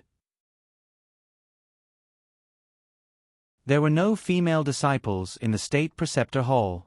These days, Shangguan Yan's palace maid changed her clothes for her. Today, the palace maid was not here, so Xiao Hang had a rare opportunity to take care of his wife. Gu Jiao sat on the bed. Xiao Heng stood behind her and tied her hair. She was dressed as a teenager, so her hair was gently tied with a hairband. But her hands. Gu Jiao bitterly looked at her two big bare paws wrapped with thick gauze. Isn't it too exaggerated? Xiao Hang said, the state preceptor personally tied it for you. He said it wasn't exaggerated. Gu Jiao curled her lips. What Xiao Hang didn't say was that her hand had been holding the reins for too long. Her palm was bruised and bloody. After it dried, it stuck to the reins. The doctor didn't know where to start and cut the reins. She and the horse were sent to the state preceptor hall for the state preceptor to treat. The reason why she was sent to the state preceptor hall was because the state preceptor said that he was willing to provide treatment for the selected cavalry. If she was injured, she should be sent to the state preceptor hall. Gu Jiao fainted at that time and couldn't remember anything. Fortunately, she fainted, otherwise, it would be very painful. Little Jingkong had already been carried to the bed. He changed to a sprawled position and continued to sleep soundly. One side of his face was still imprinted on the mat. Gu Jiao looked at him, then at Black Wind King and Horse King in the courtyard. Then, she looked at Xiao Hang, who was treating her gently. The room was very quiet, and the cicadas were very noisy. But somehow, her heart was very happy and peaceful. She lifted the thin blanket on her body with her big bare paws wrapped in gauze and got out of bed. Just as she took a step, her legs went soft, and she fell down with a plop. Xiao Hang hurriedly reached out to catch her, but she fell too fast and the inertia was too great. He couldn't catch her, so he had to jump forward, hold her, and fall down with her. He fell heavily on the cold and hard floor. Are you okay? He hugged her tightly and asked. Gu Jiao lay on his body and shook her head. I'm fine. How about you? Are you hurt? Am I very heavy? Xiao Hang was still in a protective position. He held her waist with one hand and covered her head with the other. He smiled gently. I'm not in pain. Also, you're not heavy either. Gu Jiao asked strangely, why are my legs so soft? She didn't expect it at all. Xiao Hang said softly, you used too much strength. You didn't rest for a day and night. You've been riding a horse all this time. It would be strange if your legs didn't go soft. Gu Jiao rested her head on Xiao Heng's strong chest and said with a long sigh, my legs don't feel like they belong to me. I can't even move my toes. Husband, you're really amazing. Xiao Hang, who didn't drive but was hit by the car, was speechless. Yu He, who just came to the door with the medicine, was also speechless. Digression. The second night watch is also very early. The latest chapter of this book is not finished yet. For more exciting content, please scan the QR code below to download the app. The novel is also updated at a faster rate. Millions of novels are free to read. There are novels with connotations that can't be found on the internet here. https://www.zhbqg.com/89642/826428263434302. HTML Genius memorized the website address in 1 second. www.zhbqg.com Biku Gu mobile reading website, zhbqg.com. You're tuning in to the Narrate and Escape YouTube channel. Don't forget to subscribe and join us on this journey to catch the most captivating stories.